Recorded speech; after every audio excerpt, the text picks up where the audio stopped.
Just a second, guys. Lark, let me know when it comes live. Alright.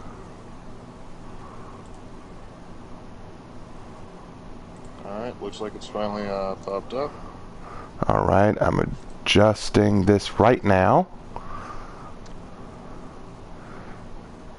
Fixing up the monetization.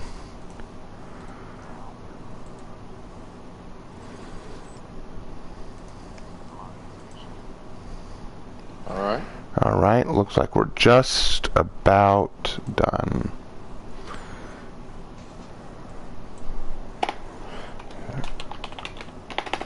Alright, they're starting to roll in.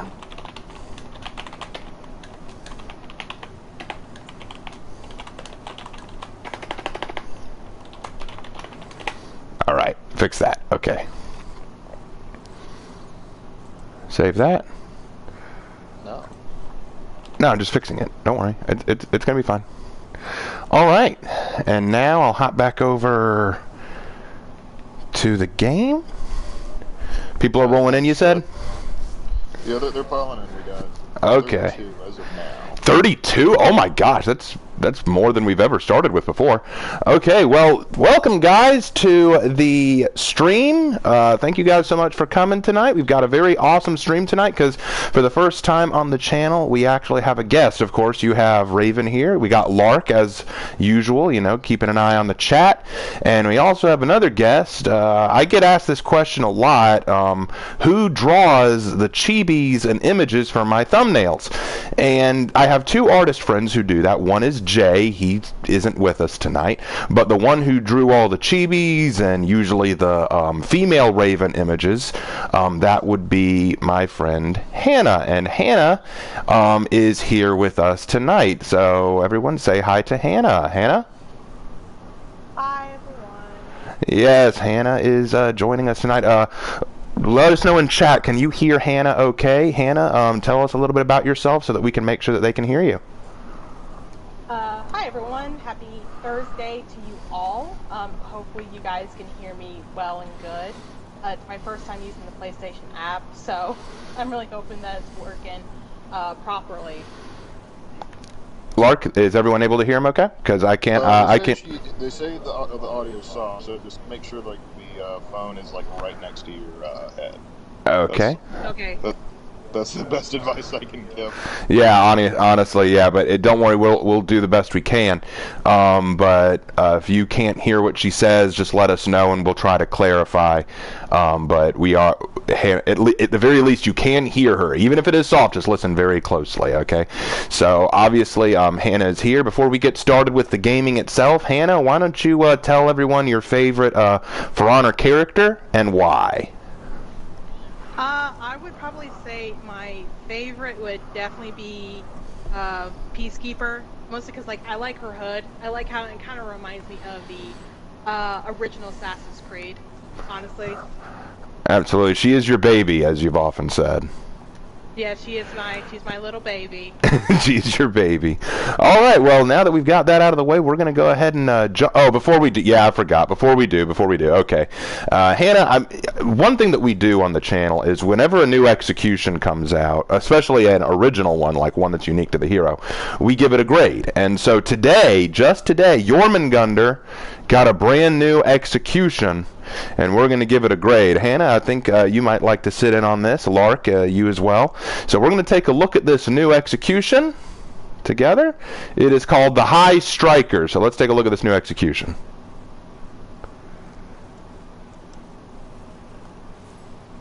Oh my god!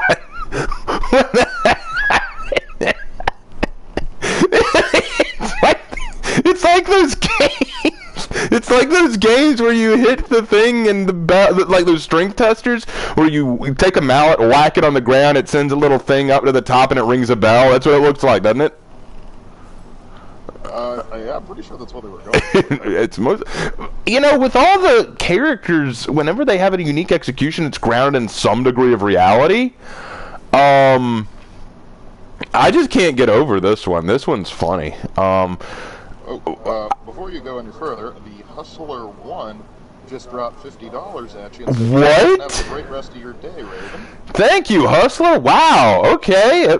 Hannah, give him a thanks too. That was really awesome of him. Yeah, that was really nice. Yeah. Thanks for the 50. Consider that like your little prize for getting the thing to the top of the bell. Yeah, that's my prize for getting the thing to the top. That's perfect. But thank you so much for the $50. That means a whole lot. Thank you so much for the donation. As for this, I'll give my grade last. Lark, you go first. What would you grade this? Let's see. I grade things on a different level. You go for more historical realism, and I go for, that's cool.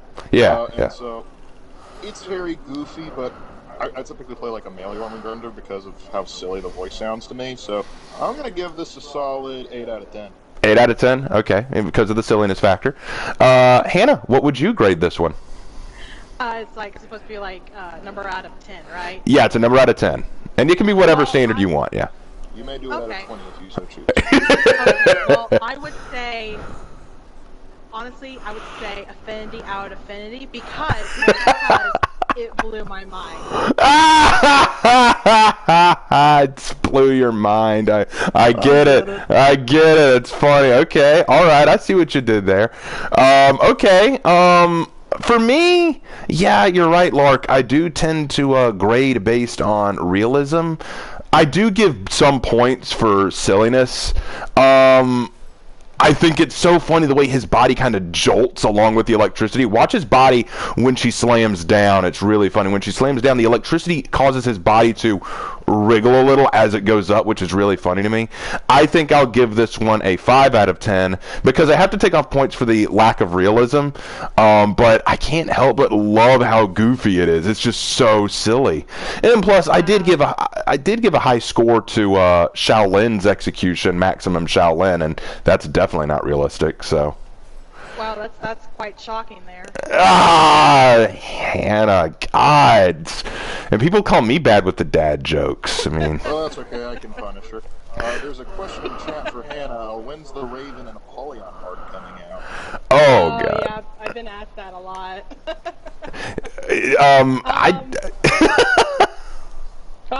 you want to answer that, or do you want me to answer it? You can answer it. It was directed at you. And this is true. Well, it's coming. It's coming. We actually talked about that. It was funny. I said, do you even want to do that? And you were kind of like, do I want to do that? We're gonna go Aramusha to start with. I don't see a downside of not doing it. Hey, it'll be one of the few times you draw. Yeah. It will be one of the few times you draw me as a guy. So there is that. That is true. I'm gonna just change it into like female Raven and just make Apollyon a guy. There you go. Oh, you're gonna gender reverse the whole thing. Oh, I see how it is. There you go. I feel like that would give them exactly what they want. I'm gonna veto that decision. Oh my! I think that'd be hilarious. Okay, so since we brought it up, we do need to address it. Okay, so Hannah, care to explain why I'm drawn as a girl so often?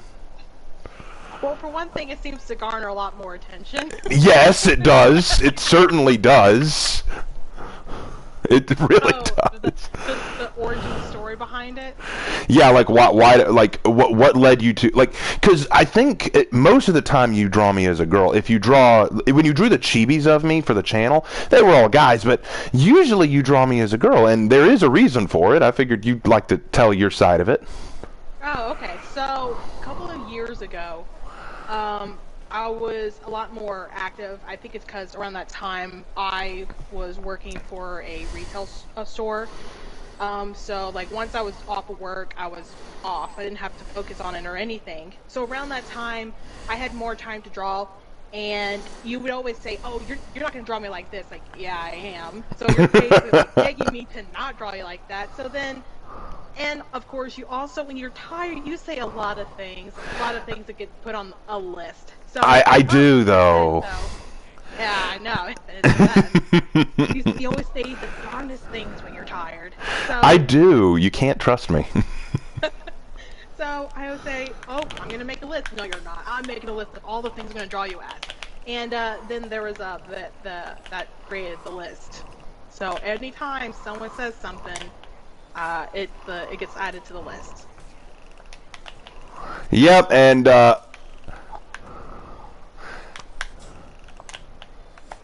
hold on, let me deal with this guy. He didn't expect that. Okay. While you're doing that, Hannah, what is your favorite type of art? Oh God. I can't really say. I kind of like all types of art, except for the one that says like just paint splattered. I'm not a huge fan of those. No Jackson Pollock.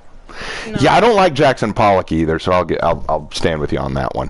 I mean, I can get like the art can be whatever you decide, and that's fine. But for me, it's like it's just paint splatter. There's nothing else to it. Yeah, it always did. That's the thing. I never liked Jackson Pollock for that. But on the topic of what you were just saying, the whole list thing, I'll give my side to that because I feel it's only fair. So it's true, when Hannah would come home late at night, I would be in bed. She'd text me and say, "Hey, I'm finally home. Everything okay?" You know, we'd check up on each other, and I'd say, "Yeah, I'm okay. I'm good." And then we'd get to talking. I'd ask her, "So what picture are you drawing today?" And she'd say, "I don't know. I was thinking about maybe drawing Claire, which is my female persona's name, in this." And I'm like, "You won't actually do that." And she goes, "Oh, well, now I definitely will. I'll definitely do it like that now." And I'm like, "You won't." And then she's like, "Well, what do you think I should draw her as?" And like I said, when I'm tired, I'm not thinking clearly. And then I will say things that she goes, "Oh, good plan. I'm adding that to the list now."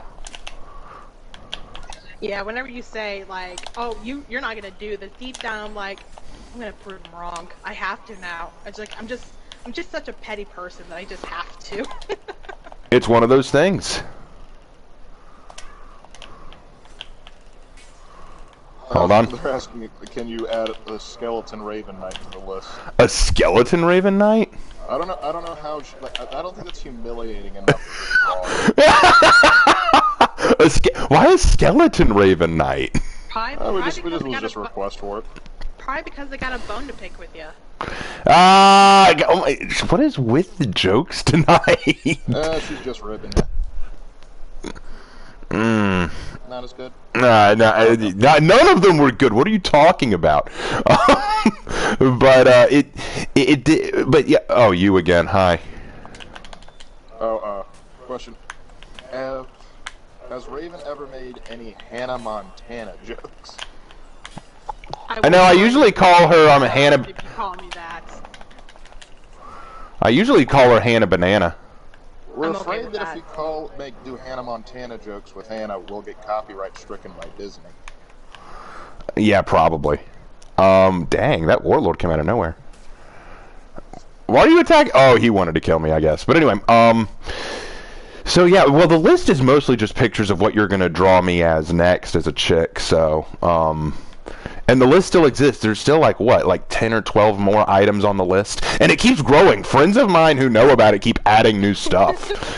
Like, hey, what about we add this? Like, okay. Or there's sometimes like we'll add something in there, and I was like, well, haven't we already done that? And you're like, no, we haven't done this. That's true, we haven't. And sometimes you'll say, hey, Raven, have we done this yet? And I'll go, no, I don't think we have. We're adding it then. Alright. Let's see. Oh, there's another request. They want Raven to be drawn as a pilot. A pilot?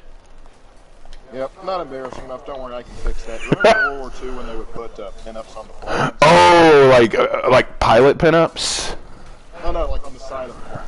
Yeah, I remember that. Yeah. Hannah, add that to the list. That sounds like a lot of work. The only thing that can get away of you embarrassing Raven. It sounds like work. I don't want to do that. Work is hard. We don't want to do that. That is something else about me. I am such a lazy Hannah person. and have the same sense of humor. Your guy said what about Hannah? That he's happy that they have the same sense of humor.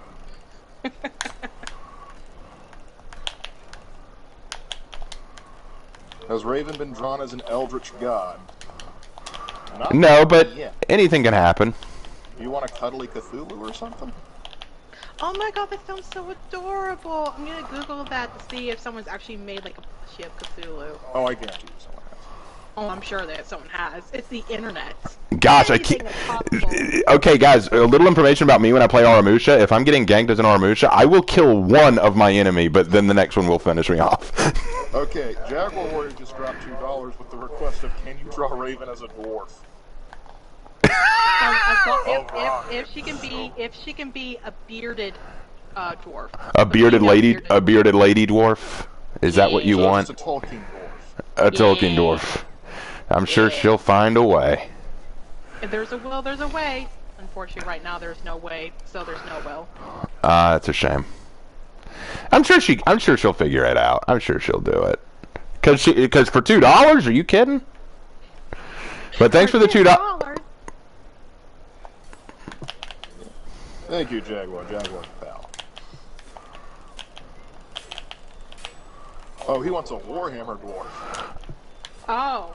Oh, I don't know. I mean, I don't know what they look like. That's okay. They're so rarely featured in Warhammer, most Warhammer fans don't know what they look like. very true. Okay. Just go with a typical dwarf, I'd say. Okay. So short, pudgy, bearded. Ha! Got him. Oh, here's the Static Ethan was bringing up how last time they were trying to get Hannah to rant about Ruby or Kingdom Hearts. Yes, that is half the reason we brought you on. So, all right, Hannah, let's start with Ruby, then we'll go to Kingdom Hearts, because I know next to nothing about Ruby. We can do Kingdom Hearts together later. Go ahead and tell them your thoughts on Ruby. Okay, so as Raven here knows, I am a sucker when it comes to fairy tales. I love reading or watching stuff when they do like a retelling of a fairy tale. Love it. So I was in college at the time when they released the first trailers of Ruby, and I'm thinking, oh my god, this is so cool. I love the design of the characters. I love the weapons. I think they're really awesome. So they had dropped the red trailer, the white trailer, the black trailer, and the black trailer is when they introduced like the voice acting. I thought it was okay, it was fine. Then yellow trailer was dropped, and I heard Ruby's voice for the first time, and I was not a huge fan of it. I was like, oh, well, this isn't good. But I'm like, it's fine. It's gonna be okay. It'll be fine. And then they released the first episode, and I wasn't that big of a fan of it because to me it just felt very generic anime. Like honestly, it just didn't. It didn't feel like it had much going for it. Like it didn't have anything for itself. It just feels like they just took some parts from different animes, especially had to do with academy or school, and just placed it in. And I think I watched about a couple more episodes of season 1, but then afterwards I was like, I'm done. I don't want to watch anymore. And then I probably watched like a few pieces here and there the seasons later on. But all in all, my actual opinion of it is I just don't care for it very much. I expected a little bit more from it, and what they had delivered, I just wasn't that big of a fan. I didn't feel like it really was worth my time. So unfortunately, I can't exactly give much of a rant since I didn't watch all of it. So I can't really give much. So unfortunately, that's the end of the rant for Ruby. Well, however, yes. However, for Kingdom Hearts, I've actually played all the games, and I actually can talk a little bit more about Kingdom Hearts and why I actually don't care for it at all now. I'm so sorry, Hannah. It's okay. Well, let me say this before we go on to Kingdom Hearts, because we can talk a lot about Kingdom Hearts, because I've played a few of the games too, and I've read one of the mangas, so we can talk more about that. But with Ruby, I remember you requesting something to me a long time ago. You wanted to do a role play kind of thing with me, where we created our own story that was meant to embody what you wanted out of Ruby, because what you liked about the concept of Ruby was it's kind of this modern fantasy, urban fantasy style story where the characters are meant to represent or be based off of fairy tale characters. And so we did that too. We did that with, you were based off of Snow White, if I recall. Your character was based off of Snow White, where she had a gun with magic bullets, each one representing one of the seven dwarfs. And mine was a Yukiona, who was supposed to represent the Ice Queen, from the Hans Christian Andersen story. And so we started that. We never really got around to finishing it, but we took it for a while, but we never got around to finishing it. But you told me that this was kind of what you wanted more from it, more references and connection to the fairy tales in a modern setting. And you felt like with RWBY, like you said, it's just your typical anime tween romance and or drama with high school crap in it, and you're like, nah, this doesn't fit. Genuinely, I agree with you, though. I thought that the same thing about RWBY, but okay. Yeah, and then same thing with like the music itself. Nothing against the singer, I think she does a great job. But I feel with a lot of the songs that they have her play, I feel they just don't fit very well with her voice at all. Like I feel like she still needs a little bit more practice to be able to hit notes very fluently. Right. But before we move on to Kingdom Hearts, Lark, anything about that our conversation so far in the chat, or anything going on? It's not again. It was just been. I thought she'd get more angry, and I said, that takes. You got to work her up a little bit before she gets that. Hannah takes a minute to get angry. Oh, don't worry. When we get to Kingdom Hearts. To be fair, I was told that I need to keep this PG-13, so I have to tone it down. if I would say, hey, you can say whatever you want, it's like, okay, rip that Band-Aid off. It's like, all right.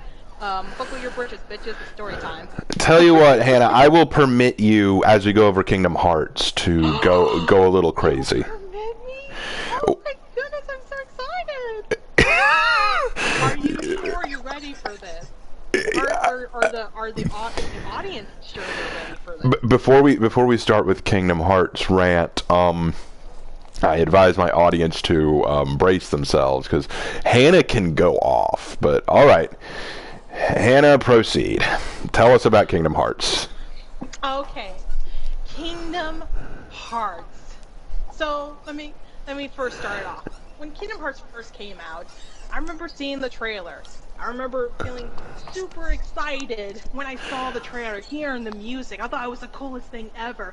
Anime and Disney put together, holy freaking crap, on a pogo stick. I think at the time, it was released back in 2002 or 2004. I can't remember, but I was in elementary school, and I thought it was the coolest freaking thing in the world.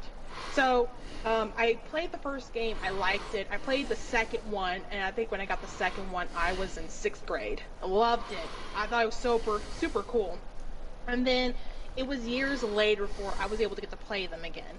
And then, they have released 1.5 and 2.5 for the PlayStation 4, and I got them. And I played all the games. Wow, considering the fact of how much my brain has changed from then till now, it really shows a difference.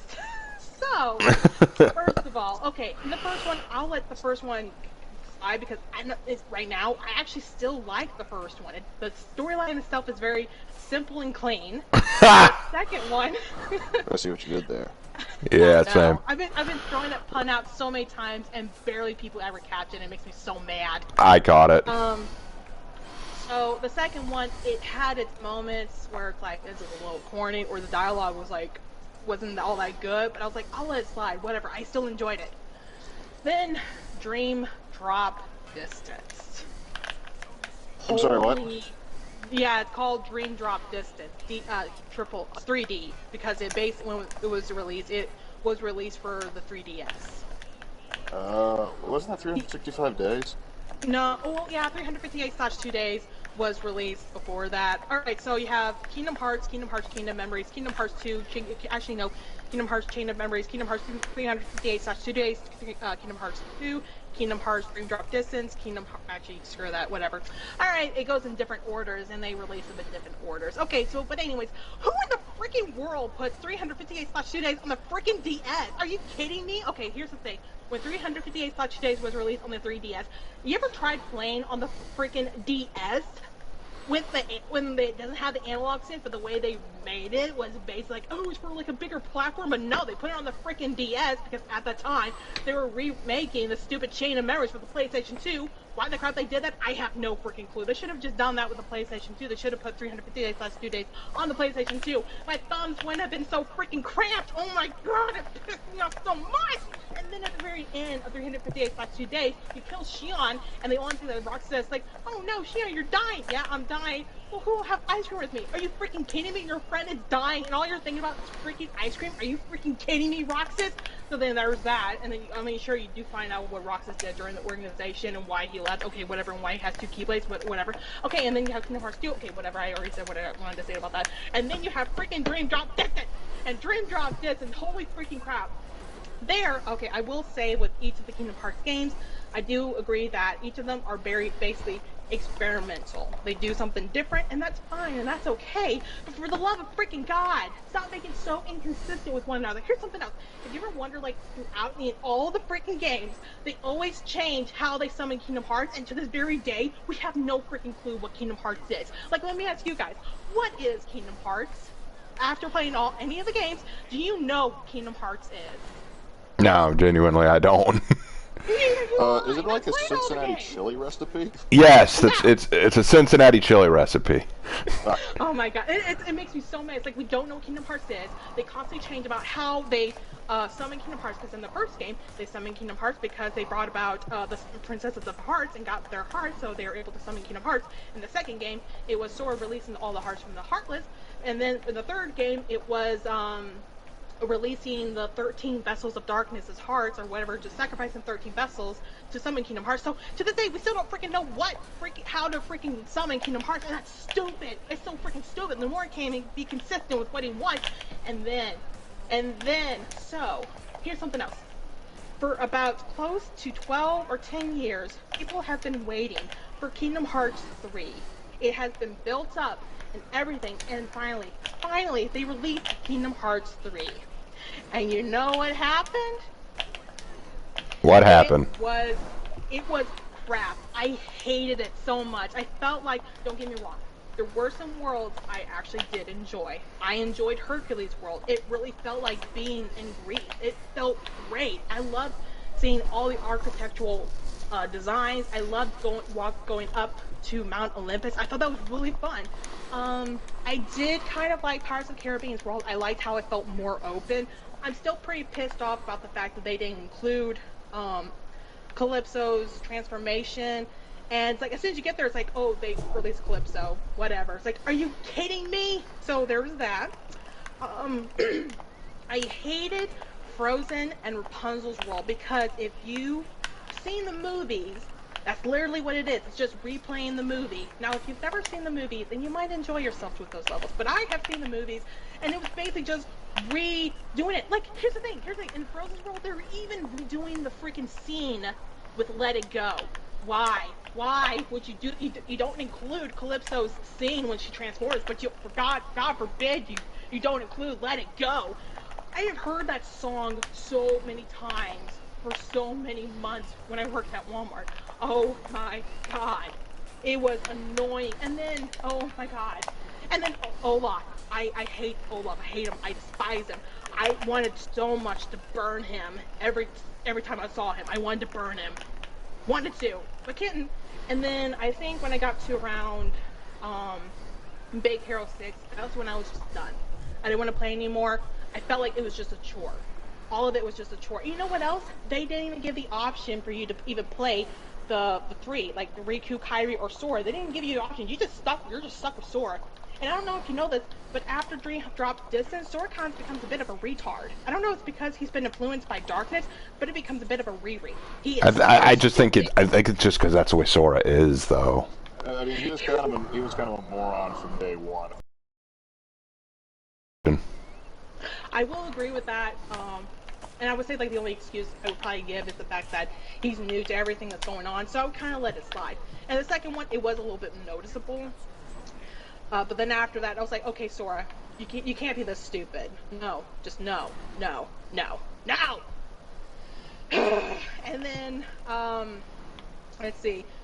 And then close to the end of Kingdom Hearts 3, it's like Xehanort did what he did because really he's not a bad guy. He was just doing it for the greater good. I don't give a crap. I don't give a crap at all. He didn't do it for the greater good. He was just doing it, and now we're supposed to sit here and feel sorry for him because why not? Because Nomura calls for it. It's like, you know what? You know what? Forget you. And then people say, oh, it's not Nomura's fault that he's having to do this. Disney had their hands in it. You know what? I will agree. Disney did have their hands in it a little too much. However, Nomura is still not that good of a director because if you've seen the other games that he's directed, some of the Final Fantasy games, if you really think about it, all of them follow the exact same trope. Chosen one and changing your destiny. All of them follow that exact same trope. And I am tired of it. Like, he's directing the newer Final Fantasy VII remake game, and that's exactly what he's doing. He added the stupid Dementors. I know that's not what they're called, but I don't give a crap. That's exactly what they look like. He added those in instead of just making a remake like they marketed. I mean, here's the thing. So I never played Final Fantasy VII, and when I heard they were doing a remake, I wanted to play the remake because, for one, I would be able to get the experience what everyone says about how good Final Fantasy VII is. I couldn't play the original because I didn't grow up with that game. I had no nostalgic feeling to it, so I wouldn't have been able to enjoy it with the outdated graphics. Well, when it come to find out that Final Fantasy VII Remake wasn't exactly a remake, but they were just doing the exact same crap that Nomura does with all his other games, I just said, screw it, so I just played the original. And you know what else? I actually enjoyed the original. I like than most of the Final Fantasy games that are released now. And I hate the fact that they freaking, that they watered it down. They watered it down. And I bet you anything, like, if some of you haven't played the Final Fantasy game, the part when, what are they called? The bad guys. What are they called? The bad guys? You know, screw, I'm just calling them the bad. I know it starts with an SH, but you know what, whatever. I don't even know. When Shinra destroyed the Sector 7 pillars and pretty much killed a lot of people in that, well, they didn't include that in their remake. Like, oh no, everyone got out. No! You know the reason why they put them in there is just to show the absolute depth or just how much of a consequence it was for Avalanche doing what they did. It's like, wow, you guys did this, and now a lot of people are dead now. Wow. But yeah, no, they didn't include that in there, so God forbid they include that in there. God forbid they ever have anyone dying. That's something else. In Kingdom Hearts, no one actually dies. They get sent to the Shadow Realm. It's okay, we'll bring them back from the Dark Realm. It's okay. So did 4Kids step in for the writing there? Or? I don't know, but I wouldn't be shocked. It pissed me off so much. Because the thing, when Kingdom Hearts 3 was going to come out, in all honesty, I was kind of really hoping to where they give you an option of where you get to play either Riku, Kairi, or Sora. I thought that would be great because, for one thing, if you were a veteran, you can play as Riku. If you were, if you want to play it like moderate, you play as Sora. And then if you want to play as a new beginner, especially with people who've never played Kingdom Hearts, it would have been a great way for you to be introduced to the series through Kairi. The other stupid thing is when they released Kingdom Hearts 3, they released it for both PlayStation 4 and Xbox One. And here's something else. They never released Kingdom Hearts 1.5 or 2.5 or 2.8 for the Xbox before they released Kingdom Hearts 3. So of course a lot of people were actually like really fucking confused when they released Kingdom Hearts 3 for the Xbox, because as soon as they were playing, they're like, what's going on? I don't know what's going on here. What's going on here? Well, I don't know. And even after you play that game, it's like you're still confused because they also make a lot of references to the stupid Kingdom Hearts mobile game that they barely marketed here in the States. They definitely marketed it over in Japan, but definitely not here in the States. So of course they have that, and then you have the stupid freaking. That's something else. Here's something else. And Kingdom Hearts 3, they constantly talk about the stupid black box. Nomura, no one cares about the black box. You need to focus on your game, this game right here. We don't need to know about what's going on in the next game. And here's something else. For the love of God, why in the world did you bring back Maleficent? She was actually very intimidating in the first game. But the reason why you brought her back in the second game, why did you bring her back in the second game? There was no point for her. Her and Pete are basically Team Rocket of Kingdom Hearts. It's like, oh, they're here. Oh, I don't care. Oh no, Maleficent's here. Oh no, she's gonna mess things up. I don't care. I've got bigger fish to fry. I've got bigger problems to deal with. I don't care about these people right here. So yeah. And something else. Why don't you include Oswald? I want to see Oswald. I like Oswald. Why don't you include Oswald? Damn it! My God. And is there something else? I don't know. Let me take a drink. Let me drink my drink here. All right. Well, while you take your drink, I'll tell you my thoughts on Kingdom Hearts. Kingdom Hearts. See how so it's so it's like it's gotten so childish now. Like the concept behind it is so childish. Like dark is bad. My good. No, there's more to it than that. Both of them have to exist, coexist with one another. You can't just say, oh, darkness is bad. You know what? Screw you. Screw you, Nomura. It hurts my brain with how like dumbed down it's gone. Like we're not that retarded. We're really not. Okay, I'm done now. Okay. Lark, anything going on in the chat right now? They're going like, dang, she's the best ranter of them all. Yeah, she can outdo me. She definitely outdoes a Raven rant. I mean, I love some of the comments. Like, one was saying like she rants like an anime girl. Shit. Like Judas H. Priest, Hannah sounded more mad than when Mark covered the railroad. Yes! Oh my! I was thinking the same thing. Like instead of a Lark's, we've got a Lark's Lamentations, Ravens rants. We need a.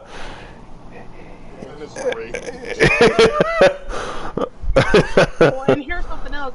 Oh God! I barely cussed through the entire time. You didn't cuss. Yeah, I was very impressed. Actually, no, you did. You did once. Just two words.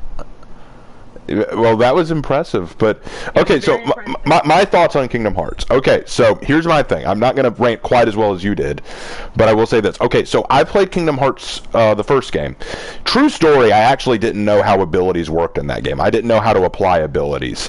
So I ended up playing the whole game, all the way from the beginning, all the way up to I think Hollow Bastion, like the final part of the game, without even knowing how to apply things like health bars to the enemy. Like, I had no idea how to do any of that stuff. Like, life scan, I didn't know how to do it. So, when I found out that that was something I could have done since the beginning of the game, I was like, wait, what?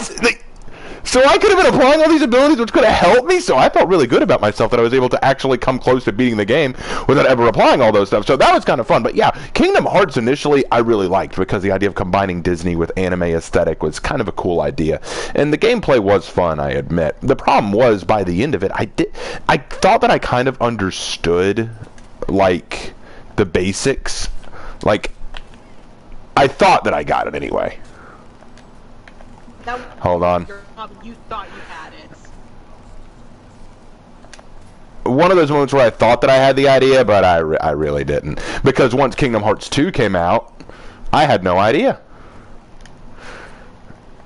Listen, if you've ever watched like a YouTuber try and break down the lore and plotline of Kingdom Hearts, I can swear you can hear them loading a revolver in the background as they're about to finally put themselves out of their own misery. I know, right? Yeah, but when I played Kingdom Hearts 2, I still liked it. I enjoyed it. But it was at that moment that I kind of realized, you know what, I don't even know what Kingdom Hearts is. I don't know what it is. I don't understand it. I don't understand what this is about. I don't know what they're trying to achieve. Because at the end of Kingdom Hearts 1, when he says, Kingdom Hearts, fill me with the power of darkness, I was kind of like, oh. And then he goes, I know now that Kingdom Hearts is light. And I'm like, okay, it's light. Incorrect. Get out of here. But I kind of agree with you. Like in Kingdom Hearts 2, that's where Zora's story should have ended, and the next one should have been like you are the next Keyblade wielder. Because then if they added anything, then it kind of would have been fine, honestly. Hold on. Oh, I thought I was parrying that. So Kingdom Hearts just confused me was the thing. Like, I didn't understand what they were trying to do, because in Kingdom Hearts 2, it's not light, it's where all the hearts go. And I'm like, okay, then open it up and get all the hearts back. That would solve the Heartless problem. No, because that's not what Xehanort actually wants. He wanted something else. Because it turns out that's not really Xehanort. It's a different person who looks like Xehanort. But then there's also, I think the thing that bothered me most about Kingdom Hearts is in the first game, they established that the Keyblade was some kind of amazingly, awesomely powerful object, one of a kind. Only it chooses its master, and only the chosen master of the Keyblade can wield it. And then by the end of Kingdom Hearts 2, it's like, how many are there? 4, 5? 5 of these things? And then later we revealed that there was a whole Keyblade war where all these Keyblade masters were fighting each other. And I'm like, wait, what? You know, I thought the Keyblade was this super cool legendary artifact. Now I just... We're giving them out like lollipops. It was the, instead of the Keyblade, it's now like the key chain or like key ring of hearts. Ugh.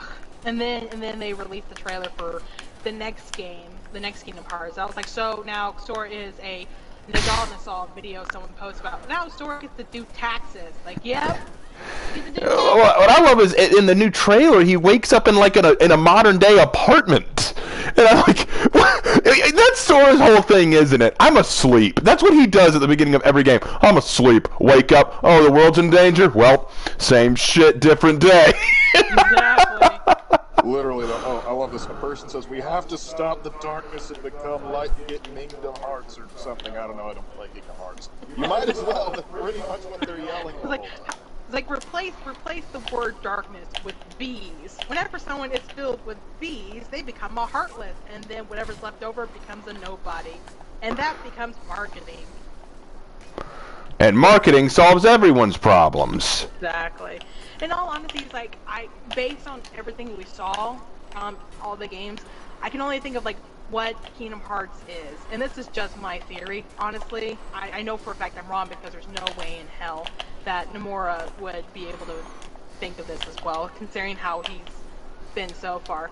In all honesty, I think Kingdom Hearts is like this being of sorts that grants a wish. However, you have to be willing to make the sacrifice for that wish, and your resolve or your heart has to be the strongest that makes the wish.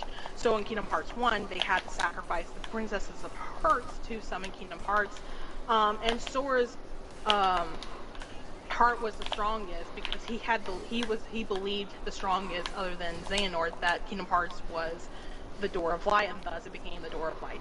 In the second game, they had to summon Kingdom Hearts by Sora sacrificing all the hearts that were released from the Heartless, and Organization 13 wanted to use Kingdom Hearts as a way to be able to give each of them their own hearts. And then in Kingdom Hearts 3, Xehanort had used all 13 Vessels of Darkness, which again, you're sacrificing hearts, or the 13 Vessels of Hearts, to summon Kingdom Hearts, because he wanted to use Kingdom Hearts as a way to reset the world, to bring back balance. That is the only thing I can think of that what Kingdom Hearts is. Now, is that what it really is? Who really knows? I have no idea. Most likely that's not it, but it's the only thing I can think of that makes the most sense to me. They never did a really good job of explaining it, and that's the thing. Like, it's just this vague thing, and I feel like one of the problems that we have with Kingdom Hearts, I know it's a game meant for children, I really do, but you said it yourself, it's like, the concept... Well, it was originally meant for kids, but the idea behind it has become so childish. And it's become a little bit too convoluted. Like there was no point for you adding this or adding that. It's like, why'd you put this in there now? It kind of contradicts to what it mentioned before. Like with the first game, like you mentioned, you had the one Keyblade, and you thought it was the only one. It's like, nope, there was others. Like, oh, but in the first, nope, not that. We're reconning that. Nope. So it's like, there's a lot of times where, sorry, go ahead. If you go to like a hardware store, they have like those little automated key copying machines. That's basically what they did.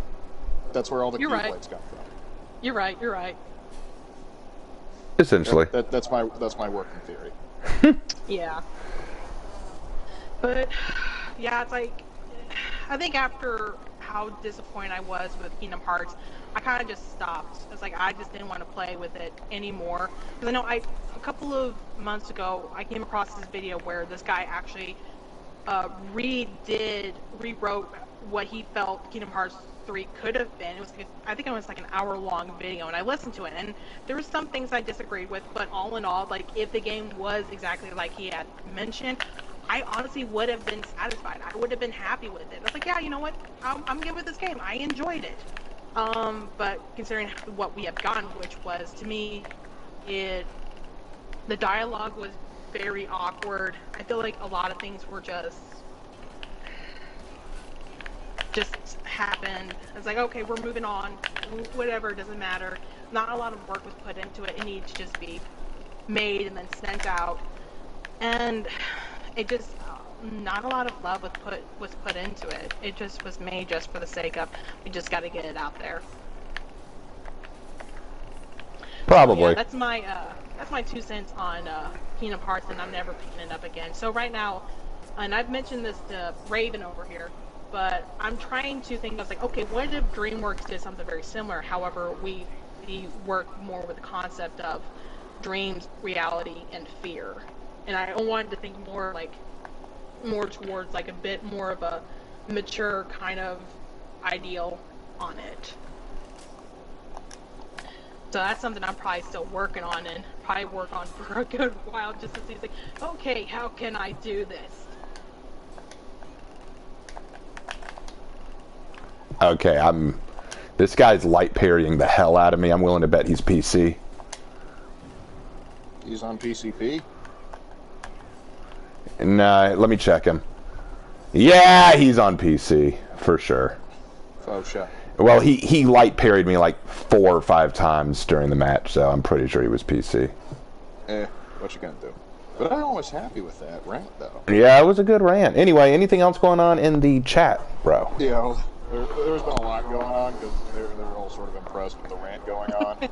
A lot of people are saying, like with the description of how crazy Kingdom Hearts lore is, they're saying it kind of reminds me of FNAF lore. Like, I don't even think Five Nights at Freddy's lore is as convoluted as Five Nights at Freddy's lore isn't that complicated. It's just ever expansive.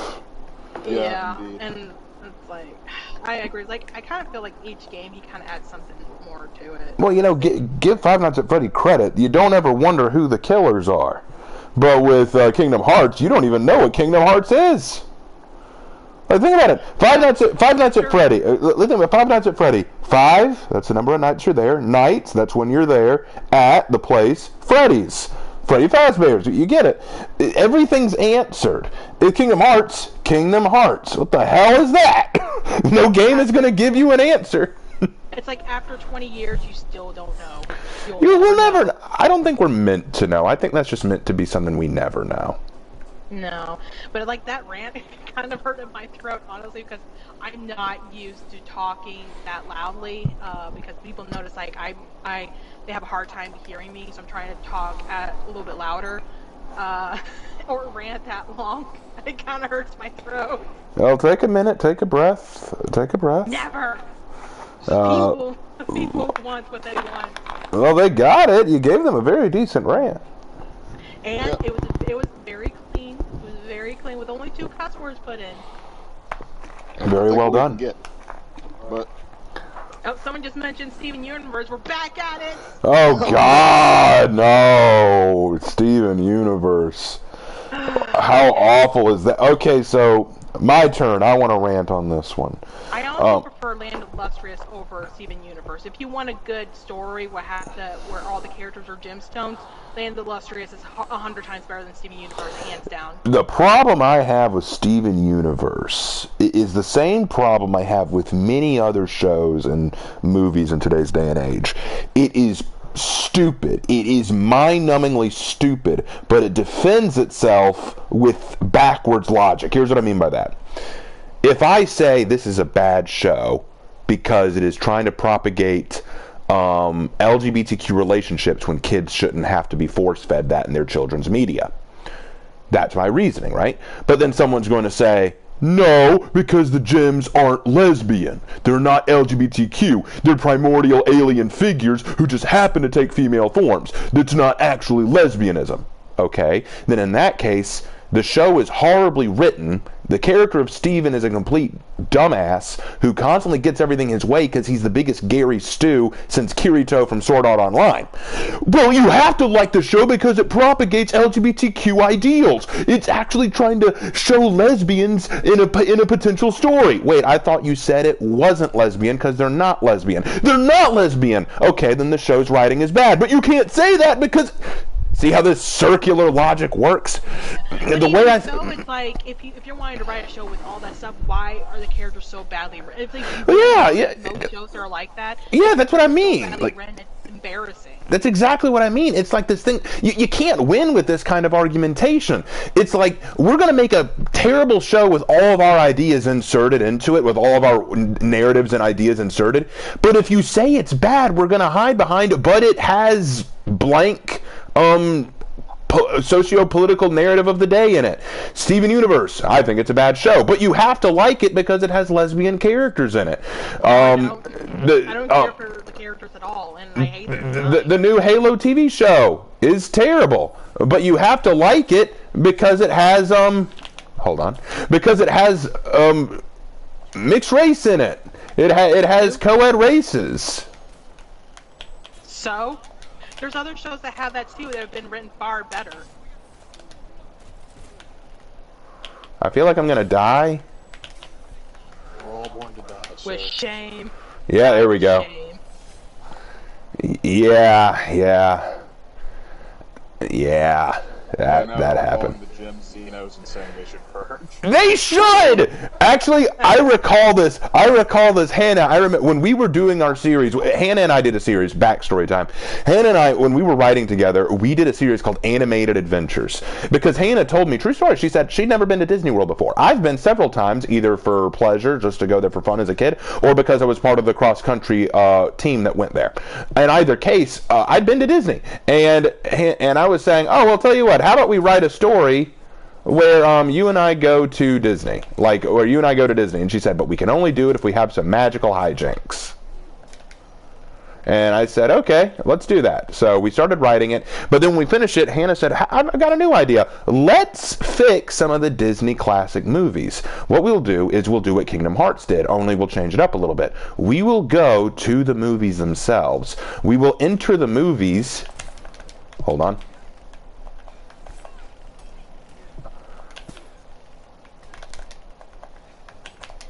How is he? Okay, this Shinobi's reading me way too well. Have you considered changing the language that he... Well, no, no, he light deflected me twice in a row. I've never seen that happen. Let me check. PC player, I'm sure of it. I'm sure of it. Oh my god. Okay, well... No excuse for poor playing. I'm just a bad player, and I've always known that. Anyway, back to the point. So what we would do is we would write the story where Hannah and I would enter the Disney movie, but instead of just being people in the movie, we took the role of characters. Like, I would play the role of a character, and Hannah would play the role of a character, and we tried to fix the story by playing the characters and doing what needs to be done.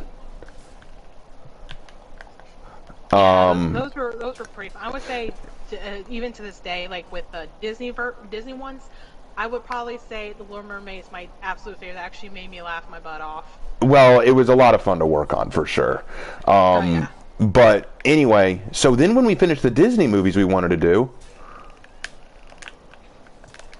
this one's a parry god, so bait that.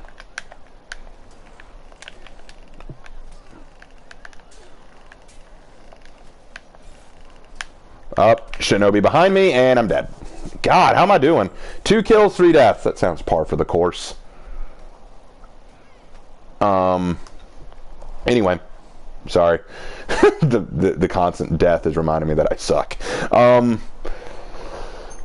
So we started doing other movies besides just the Disney movies, and we started dipping out of movies and doing TV shows, video games, all that kind of stuff. And we ended up doing TV shows, and one of them we did was Steven Universe. And instead of being characters in Steven Universe, we just decided to create our own gym characters who were specifically designed to kill the gym characters, the gym characters in the show already.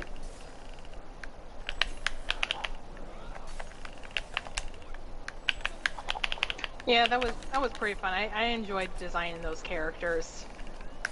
Yep. It's like, if I look back at it though, I'll probably say I could have done this better. I don't like the designs now. I want to do it, but I want to do it again. Just make it better. Speaking of which, this has been a question that's been asked a couple times, but I didn't want to interrupt either of your rants. Hannah, where do you get your inspiration for your drawings?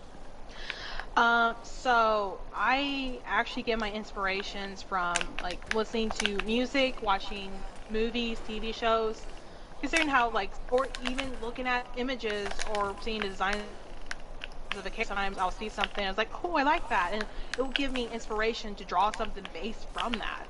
I know, like, some time ago, I was listening to Ivan Torrent. If some of you guys don't know who that is, I suggest you go into YouTube, listen to some Ivan Torrent's songs. Are actually pretty good. Right now, I think my favorite one is called Facing the Fear, I think. I'm pretty sure that's what it's called. But like that song right there, listening to it, it made me think, it's like, wouldn't it be really cool if Disney probably did a movie based on maybe an African folktale or fairy tale based on how the song was? I honestly would think it'd be pretty cool. So it's kind of, that's where I kind of get my inspiration from, honestly.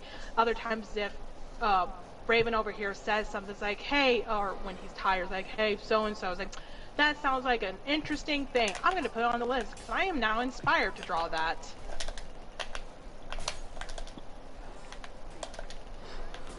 It is usually how it happens. Yeah, definitely. She also can be inspired by pure spite. Oh, I have tested this theory myself. I'm a very spiteful person. When someone says, you're not going to do it, and I say, bet your bottom dollar I will. Your cotton turtleneck I will. That's how I get you to meet deadlines. Yeah, literally, Hannah will say, I'll have this done at a certain time, and when it gets done, and then Lark will say, you won't have it done until then. And then she goes, no, I totally will. And then he goes, nope. Yep, I'm a bit of a spiteful person. It's like, how do you get things done? Spite. Here, spite. There's a bit of an admirable quality to that, I think. Oh, and by the way, a couple people on here were saying that they liked your voice. Oh, thank you, because it hurts right now. Well, bless your heart. I know, bless it, because I have none. God, I am just getting destroyed. And I notice a trend. Either everyone on the enemy team is a samurai. Y'all notice that? An Orochi, a Nobushi, a Shinobi, and a Kyoshin. I probably need to make a video at some point talking about how the samurai are now the most broken faction in For Honor, because everyone plays them now. Like, most people only go samurai because they're so easy to play. Yeah, that's true. Oh, I just saw someone say the secret spice is Spite. Just imagine if there was a character from High Guardian Spice called Spite. Oh. Honestly, I just read that. I thought he said Sprite. No, I like Spite better. Let's make a character out of Spite. Anyways, you were saying. Oh, right. Where was I? All right. I lost it. Dang. Oh no! Oh yeah. The question was for you, Hannah. How did you get introduced to art, and how long have you been doing it? Oh God, this is a question I've been asked before. Not on here, of course. All right. So, story time. I was a kid, as many of you have started off when you were a kid. We were all kids before adulthood came and destroyed everything in our lives. Yes.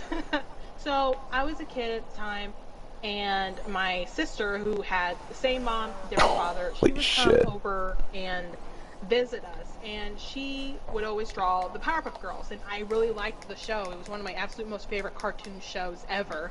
And she would always draw the Powerpuff Girls for me and my sister, and she did it very well. And I wanted to draw that, so every time she would draw the picture, I would copy it and try to get better. And after that, then I would freehand it. And then I started watching shows anime shows like Yu-Gi-Oh! And Pokemon. But I don't think, let me think. So people actually didn't realize I was actually a little bit good at art until I was in 4th grade. There was this girl who had this picture on her shirt. It was like a cat picture, and I really liked it, and I wanted to draw it. So I did, and then other people saw it, and they're like, oh, wow, that's so cool. If you draw that for me, I'll be your best friend. And gullible me, who came from a broken home, who didn't have friends, drew those. I had to copy that picture 10 times to give it to those people. Well, they never became my friends, so I learned very early on that people like to take advantage of you. You find them and message them going, hey, since you didn't become my friend, I need that picture back. Yeah, give me that picture. I demand payment now. Exactly. So, yeah, that's where I started drawing. And the last time I saw my sister, she even asked me that question. It's like, how'd you started drawing? And I told her the story. It's like, well, it was you got me into drawing. And she started crying. It's like, I didn't know she didn't know that. So, yeah. It's cute. I know. It was nice. It was very nice. Because every time I saw her, I would always show her my work and stuff, how far I've come, how my work's been looking and everything. Oh, by the way, before I forget, how's Gracie doing tonight? she's quiet. Except for last night. Last night, because every now and then, I know when I first got her, I thought I was sleeping, and then I woke up. I'm half asleep. I woke up. She's like, I thought she was dead. I was like, oh my god, she's dead. Oh my god. So I like pat her, like, hey, wake up, wake up, wake up. And then I shook her a little bit. She's not waking up. I was like, oh my god, she's dead, she's dead. And then I smacked her butt. She wakes up. I was like, I'm sorry, I thought you were dead. And then she got up and she left my room, which, understandable. If I was woken up that rudely, I would have left too. Well, I guess her heart is in her butt. I guess so. But for those who don't know, Gracie is the name of Hannah's cat, who she adopted from her grandmother, and the cat is a corpulent little bastard.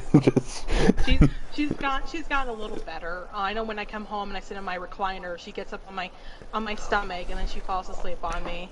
And No, she mimics me. Hannah, corpulent means fat.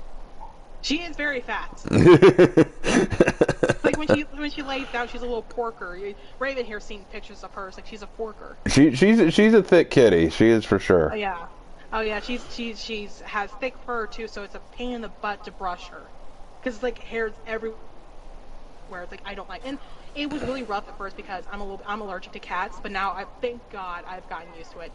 Because before, when I was younger, it's like it was just hell on earth. My eyes would be itchy, my nose would be runny, and everything. Oh yeah, for sure.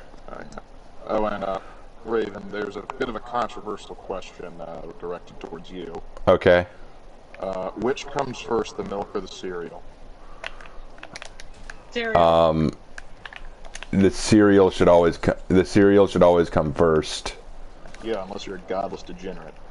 Exactly. Everyone knows this. Be gone. I sent him for a ride. As you should. Alright, and probably this is going to lead into another rant, but that's what they want. They want to know Hannah's opinion on High Guardian Spice. Oh, no! I want to get the marshmallows from the campfire that's about to burn let me out here. answer this question. Shush. So, me, Raven, and another person had watched the couple of episodes of High Guardian Spice, and we had to take a break after every episode because it was that mind-numbingly stupid. I felt so insulted with each episode, and they really pander it and really shove it down your throat about how diverse they are and how diverse the crew is. They really love to shove that down your throat, and I hated that because for me, if you're going to have a very diverse cast and crew on your show, or even like the story itself can have be very diverse, that's fine, it's okay, but please, for the love of God, do not make it the main focus, because to me that is 100 times more insulting to the people you're wanting to pander this to. I mean, when you really think about it, I honestly kind of feel a little bit sorry for them now, because like every time, like for me, every time someone says like, oh, it's very diverse, I roll my eyes. I hate the very term diverse. I hate it because of how it's been shown. I hate it with an absolute passion, because when they say this is going to be very diverse, I know exactly what's going to be shown. I know exactly what's going to happen. They're going to focus more on about the characters and how they're very diverse, and their personality is just going to be based on that diverse or that term itself, but nothing else. There's nothing else about them. And that's so insulting to me. It's like a character is a human being, is a person that lives, breathes, has goals, has fears, has doubts. Make them believable. Make them feel like people that you want to root for, that you want to see them grow, to see them accomplish their goals. Not someone who sits there like, oh, well, I'm this and I'm so depressed, but I'm so good at everything. It's like, I don't want to watch a character that's like that. I have no goals to watch a character who's like that. It's so boring to me. But yeah, so High Guardian Spice was very demeaning, honestly, and it makes me even more aggravated on the fact that people were given the chance to create this crappy of a show when you have other people out there who can do amazing work, who can create amazing stories, and they're never given the chance. Here's the problem with High Guardian Spice from my perspective. The problem with High Guardian Spice is, just like I said before with Steven Universe, it's a crap tier show, but trying to hide behind its socio-political pandering. Because it has diversity and all that crap in it, they say, oh, because it has this, you must like it. You must like it, because if you don't, you're obviously an awful person. In fact, when the show bombed, they tried to blame it on the fact that no one was. They tried to blame it on the homophobic and sexist community. They tried to say, "Oh, it's all their fault that it did bad. They just didn't want." But my thought is, you were advertising this as the first American-made anime on Crunchyroll, your own original anime, and it's basically the equivalent. I love what Takatsu Sinclair. It is anime blackface. That's what it is. It is anime blackface, because that's the best way to look at it. Waifu blackface. Yes, it's basically, let's take our Western storytelling and Western pandered ideals and throw anime waifu girl faces on it. We're not going to honor the idea that anime is creative. We're not going to honor the ideas that anime can create. We're not even going to honor the concept of anime storytelling. We're going to just say, here's our Western TV show with our Western ideals in it, but we're going to call it an anime and throw in a few anime art choices that you'll recognize. And we'll reference a few anime too, just for good measure. But we're not actually going to honor it for what it is, you know? It's terrible. But it's also, Hannah, please bring up the fact that you actually tried to fix the character designs for High Guardian Spike, and one of the creators actually got confused on Twitter. Oh God, yeah, it was great. So me and another friend, we had redesigned the 4 girls, and made them better. Even gave them a little bit of a backstory, a little bit. And then my friend had uploaded those images on her Twitter, and they were liked by not only the creator of High Guardian Spice, but also the person who voices Parsley, who is the dwarf. She also liked it, and she even commented on it. And I'm thinking, if only they knew. If only they knew that we actually don't like the show at all. But here's the sad thing. It's like, with just about a couple of hours, we were able to recreate those girls and actually give them personality, actually make them very genuine. It's like, it's not that hard to be creative. It's really not. Heck, me, Lark, and Raven do it basically almost every single day. We're able to create something out of nothing, and it's not that hard to do. You just have to sit down and use your brain, which maybe that's it. Maybe that's why it doesn't work. Those people don't have brains. That's probably it. I think I understand now. I understand it. I think you may have cracked the code there, Hannah. I may have cracked the code. That's the answer. They don't have a brain. Either that or their brains are smooth at the baby bottom. Like, your insults cannot affect me. They simply roll off. I have the smoothest of smooth brains. Exactly. In order for me to be insulted, I must first care about your opinion. I want that as a T-shirt now. I'll try to add that to the I'll add that to the Teespring store. You draw the picture for it. Yes. Oh, I love this Jaguar work. The Virgin $1 Million drawings versus the Chad-free drawing, Hannah. It's okay, so here's the thing about Hannah and me and free drawings, okay? Hannah usually does draw pictures for me, but it's not for free. I don't pay her in money all the time. What I do is I pay her by writing stories that she wants to see, so I give her stories. So usually she'll say, money? Yes, because when you started adding stuff to the Teespring store, I do give you 50%. Oh, that's right. I forgot. Yeah. It's just that people need to buy more from the Teespring store. Buy stuff, people. You heard her. Yeah, got it. And then I look back at it, it's like, could have been done better. I could have done this better. Which, by the way, like with any artist, they'll always say my work, I can do better. Even people are like, oh, this is pretty good. It's like, no, it's not good enough. It can be better.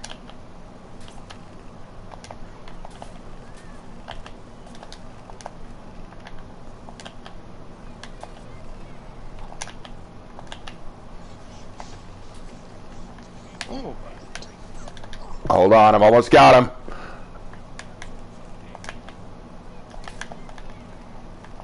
Oh God, no!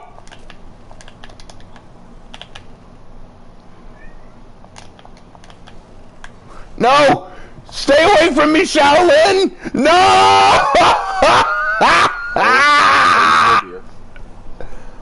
I'm dead. I tried my best. You didn't try hard enough, boy. Clearly not. Let's see. Okay. Don't worry, Hannah. I'll play your baby at the end. As the last match, I'll play your baby. Yay! Oh my god. All right. They want to know if you have an opinion on Arrow, both of you. Oh, Arrow. Okay, it's the Green Arrow live action series. You on CW? Yeah. Yeah, I've got no opinion on it. Raven over here will. I watched all of season 1, and genuinely, season 1 was pretty good. I liked most of season 1. I thought that it was very well executed, really cool ideas. I didn't like the idea that Deathstroke was the guy who trained him on that island, because he really wasn't what I expected from Deathstroke. But you know what? For season 1, it was pretty good, and I liked the fact that Green Arrow was willing to murk some people, like just take him out. That was cool. Season 2 and onward sucked. It just started really going downhill. They started making changes that I was like, this is dumb. This is really weird. I lost interest about halfway through season 2. Season 1, though, pretty stellar. I was pretty proud of that one. Before we go into our next match, I need to make a quick bathroom stop. So, Hannah, you can, for the first time ever, I can afford to take a bathroom break so that, because someone else can be here to entertain. So, I'll be right back. What am I, chopped liver? Hey, I get to entertain. Hello, people. It's my turn to entertain all of you. Hello. You gotta give him a second. There's a bit of a delay in chat. Oh, that's right. I keep forgetting.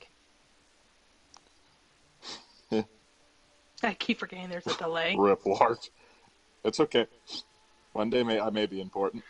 But it is not One this day, not today. Well, maybe we could just go through and see if there's any questions that are here for me that we haven't answered and stuff. Yeah, we can check through that. But now they're all saying hi to you. It's like, hello. Oh man, like my voice cracked. It really shows that I'm pushing it. Oh, there's like, have you ever heard of Red versus Blue? Yes! Oh my god, I love Red versus. Okay. I'll be honest. I liked season 1 till season 10. After that, I feel it should have ended. Don't get me wrong. I feel Tucker's character development was good, and I loved that they brought in a female character who's not badass or kick everyone's butt. Dr. Gray, I loved her. But other than that, I definitely feel they should have ended it at season 10, because after the Freelancers arc, it's like, okay, you're done. You're good. You don't need to add anything else to it. I feel this is a good closure. After that, they should have done it. And that was it. And right now, I've actually been re-watching season 1 through 5. So yeah, I love Red vs. Blue. Love it. Yeah, Red vs. Blue, all the freaking way. Favorite character? I would have to say Caboose. Like, before in the very beginning, I wasn't a huge fan of Caboose. I actually like Church. But now, I love Caboose. Love Caboose. Okay, I'm back. Sorry about that. Okay, hi, back. Don't start with that. Don't do that dad joke. That's so awful. Awful. You're right about that. Anyway, what did I miss? We talked about Red vs. Blue. Oh, Red vs. Blue, a show that Red vs. Blue. I only slightly care for it. Like, I lost interest after, what was it, season 5, 6, what was it? What happened? It was when they really lost focus on the group, and it was more about the drama of the oh yeah, then it would probably be the freelancer shit. They started doing that at season 6. Yeah, I really lost it. They put more. Oh, I'm gonna have to put a pause on that right there. Cameron McDonald just dropped $100. What? Saying, hi Raven, heard you had a bad day. Hope you are doing better. Also, hi Hannah. Oh my gosh, thank you so much for that. Wow. Thank you, Cameron. Thank you, Cameron. That is oh my gosh. I'm kind of speechless right now. That's really nice of you. Thank you so much. Wow. I don't even remember what I was talking about. Thank you. Yes, it's true. I did have a bad day the other day. I had a really bad day the other day. Just lots of bad stuff's been going on. Like, if I can be allowed to just say a little, I'll share more in the update video next week. Shut up, Lark. Shut up. Genuinely, what's been happening is it's been a lot of negativity. Y'all know that I've been going through depression and a bit of suicidal thoughts here and there, which hasn't been fun. I've mostly gotten over the suicidal thought stuff, thankfully, but the depression is still there for sure. And a lot of it's just because I don't feel like I know where I'm going yet, or necessarily. There's still a lot of questions about where I'm going to end up, what things I'm going to be doing. work has been very difficult, only because work has been asking me to do a lot of things, cause not because they think I can do it, but because they were desperate. It's not that they're trying to torture me. It's like I'll come in to wait tables, right, to be a server, but then they'll take me aside as soon as I walk in. Hey, I'm sorry, we need you to host tonight. And then I'm like, I don't mind doing that, but why? Well, we don't have a host tonight, and I know you were scheduled to serve, but we really need a competent host to help wait tables. And not only will you be waiting tables, you'll also be bussing those tables. And you'll also probably end up closing. Like, it turns into this thing of, oh my gosh. Like, it's just all this stuff that I'll do it, but they're all like, oh, come on, please help us, you know. And then there's not being able to do much with church. And then some of y'all might have noticed, hey, we did the stream a little earlier than normal tonight, and a part of that's because we've had to cancel Bible study indefinitely. People just aren't willing to come anymore. We haven't had a dedicated following. Like, just yesterday, my brother sent out the message saying, hey, guys, we're having Bible study tonight. Let us know if you can come so that we know how much food to get. And everyone sent in messages saying, sorry, we're not going to be there. 2 of them actually joked about it because they rarely show. So they're just going, well, you know, I won't be there, that kind of thing. And I was kind of like, really? Really? That's the level of tact you people have? And then there's the fact that for the past 2 sessions, very few people have shown up, if any.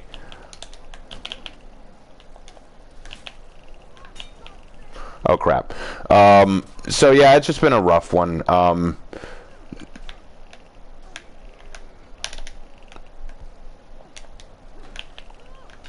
Honestly, I would have come, but I'm in a completely different state, and that would have been a long drive. Yeah, it would have been. Crap. Yeah. I mean, for one thing, it's like, I'm getting free food, and I'm getting to hang out with you guys. Yeah, I would definitely have to come.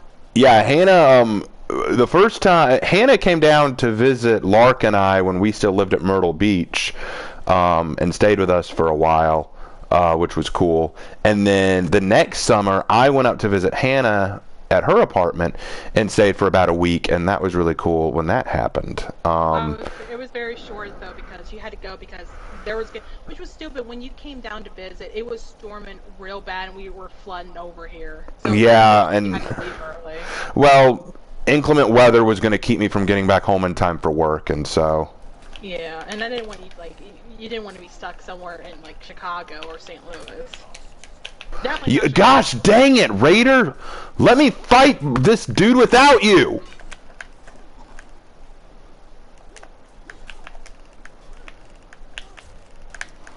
Gosh dang it! You coward! Fight on your own, you coward, or are you scared? What am I saying? Of course you are! He's scared. Of course he is. He knows he can't win. Gonna give him a heart attack. He's doing him a frighten, he is. Hold on, Lost Soul 999. Oh, look at that, coward that he is.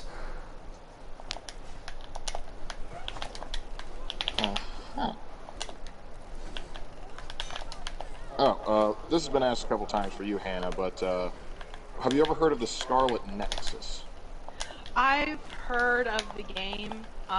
It didn't really seem like something I would be interested in, so I didn't play it. Yeah, I'm just hearing about it now. I don't know what it's about, so. Okay, it's a game. That's about it. I mean, it's an anime they game. said that in the chat. I was just wondering, like, I don't know anything about it. Yeah, I remember I think when it came out, I think around that time, I was starting to play Code Vein. So. Code Vein. So do you code like veins or? Sorry, guys, I'm a little pissed right now. Code Vein's like think of Bloodborne and anime. Oh, I know what you're talking about. Yeah, the character customization is great. Love it. But it's very hard to get good for me. Hang on, Lost Soul. It's not as difficult as Neo 2, thankfully. But yeah. And just for the record, Taco and Ataho, yes, me and Raven have we've both started playthroughs on Elden Ring. We haven't finished them yet, but we like it. It's fun. How did he do that? What? How the hell did he do that? He just threw me at the ledge and I ran there. There is no godly way he could have pulled that off. Someone explain that to me. The game just let me walk all the way to the ledge there. I moonwalked to that ledge. I have seen it happen on numerous occasions. Sometimes, like, I've actually shoved someone and then they've like gone back like 3 steps and fallen off the ledge. Like, that's not on me. I don't know how you did that. I literally moonwalked to that ledge. That was messed up. The Glenn literally just said, I'm out of here. Somehow. I can't do a good Michael Jackson. Don't ask me to do it because my throat is broken right now. I can't hit those notes right now. You're fine. Oh, they're saying they hope to see you play Nier Replicant one day, right? Yeah. Freaking play it so that you can get your heart destroyed. I will, but remember, Hannah, you agreed to draw the thumbnail for that. No, I agreed to draw the thumbnail for Nier Automata, not Nier Replicant.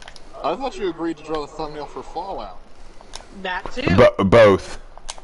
Yes. Both. Both. Both. Both. Okay, let's see. The good thing about like the Drakengard and the Nier series is you can start off with any of them and you don't have to know about the story because it gives you just enough for you to still be able to enjoy it all.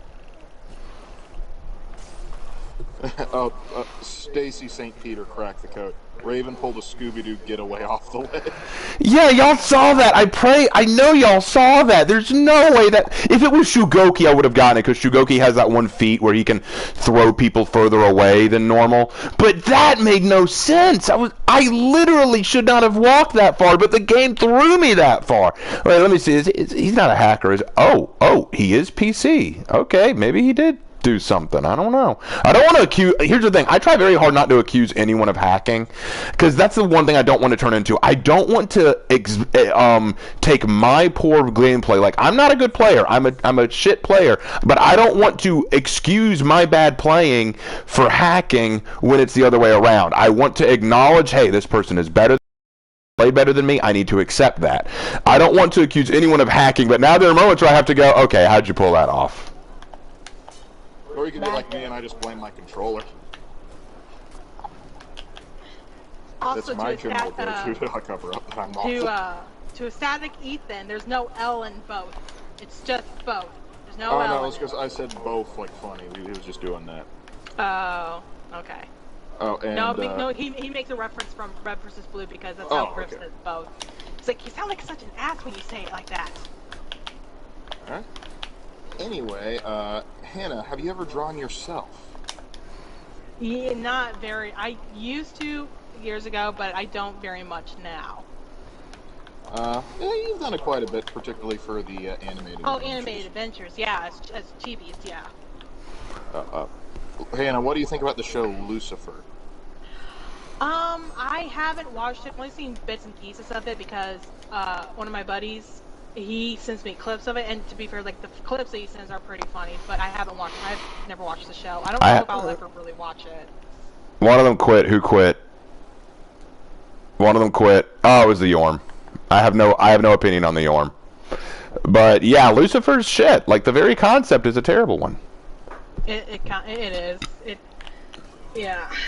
Oh, call this revenge, you bitch. But yeah, I think people kind of got out of hand with like the devil's just misunderstood. Like, it's like no, like he's first not. it was He's Paradise Lost, and then like went out of the way with the supernatural fandom that always drove me Yeah, insane. it's like he's at where he's at because he made a bad choice, and it's like Dad wouldn't put up with it. It's like nope. Yeah, well, my favorite thing is like from like the show Supernatural, and like the devil's literally trying to convince somebody to let him use his body, and he's saying like, they call me the Prince of Lies, but I don't actually lie because I don't have to. I'm like, that's exactly what a liar would say. Exactly. That's what a liar would They say. buy it hook, line, They call me the Prince of Liars, but I never lie. Sure you don't, son. I think that's why you're where you're at, because you you know, people get, this is something that I find so funny. People get mad when I humanize evil people. Like when I once said, we really need to analyze Adolf Hitler and understand what drove him to become what he was. We need to understand who he was. And if I ever even say, you know, give Adolf Hitler some credit, he was a very powerful speaker. Yeah, because he practiced all the time. Yep. You don't get to be that when, evil without having some practice. Yeah, I remember like back in freshman year, we had to do a essay about who we felt was the best person that we felt in our opinion, and someone had mentioned Adolf Hitler, and we're like, what? And they actually explained why, and I was like, you know what, to be fair, that actually makes a lot of sense. I can actually get, because during the time he became leader, the German people were in impoverished states. Well, my point being, I try to humanize people who do evil to understand why they do it. And people say, you're evil, you're a Nazi sympathizer, you're a neo-Nazi for that. But I say, let's not humanize the literal devil. And they say, no, but maybe he's misunderstood. What if the devil is a misunderstood person? He could have had a dark past. He could have had difficulties. And I'm it's ridiculous, but yeah. The thing is, with historical figures in particular, especially the ones that are considered more evil, it's a good idea to sort of analyze like how they got to that state, because they didn't wake up one day and say, hey, I'm going to be evil. They worked over their way, because Hitler, he never thought of himself as evil. And so you have to sort of analyze what warps a man to think that way. And so you have to sort of, like, there was definitely some parental abuse. His father was quite abusive, so much so that Adolf's older brother actually ran away from home. And so he actually had to take the brunt of the abuse. And his mother died when he was relatively young. Of course, there's the failed art thing. Which, speaking of which, somebody brought up in the chat, and I thought it was funny. It's like, would you commission Adolf Hitler to draw anime girls? And now I'm thinking there's some timeline where somebody went back in time and convinced Hitler to stick to art by commissioning him to draw anime girls. And that is hilarious to me. I think that was actually brought up in the show Love, Death, and Robot, because in that show each episode is like a animated short, and they mentioned one of them had to do with Adolf, and I think that was one of the timelines in there. Maybe. I don't know. I've never watched it. I don't know. There were some episodes that were just, oh my god! Like, really enjoyed. I have consistently been getting the lowest kills and highest deaths of each match. Oh my gosh. It happens. Like, if there's a one match where you went Aramusha and you just demolished it. Yeah, there was that one match that I went Aramusha and got 12 kills. So there are just times I don't understand how these things happen.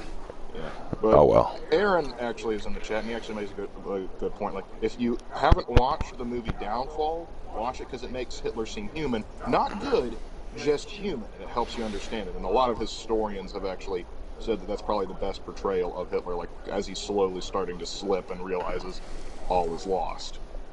And he's in Monster of his own creation. Yeah, I mean, isn't that the one scene where he starts to realize that they're starting to lose? Yes, I think that's the one. Yeah. When he has the big rant. The big meme rant now.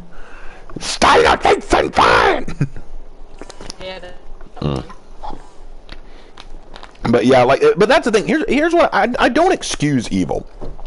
But I acknowledge evil exists, which is more than I think a lot of people are willing to do nowadays. Because I think that one of the problems we have in today's day and age is people don't want to acknowledge evil exists. Oh, evil's real.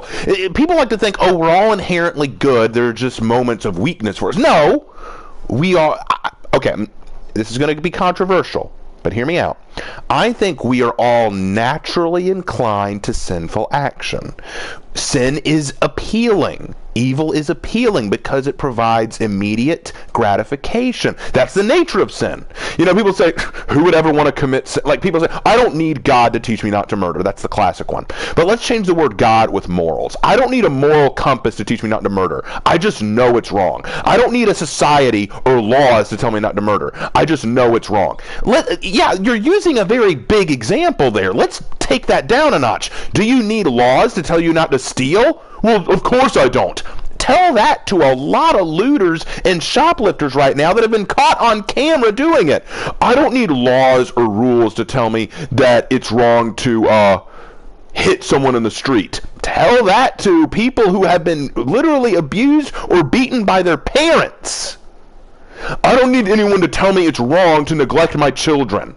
Hannah, Was your mom needing a society to tell her to do that? Maybe someone should have told her that. Yeah, right. Like, there comes a point where I'm kind of like, look, here's the reality. There are times where we want to do bad things. And when we want to do, and I'm not saying we always do them, and I'm not saying that everyone is secretly a sociopath underneath. We're not secretly Adolf Hitler waiting to happen. But what I am saying is that we have an inclination and desire to do bad things when they suit our interests. When they appeal to us, we are often inclined to say, you know what, let's just do this. It's what I want. Hold on. It's what I want. It's what I want now. So immediate gratification comes first. Is that And why more people are kind of like jerks instead of being nice because they realize it's easier? that's a part of it. It's just easier to be a jerk to someone else that you don't like, because all you have to do is say, I don't like this person, therefore I can say what I want to about them. Oh, hold on.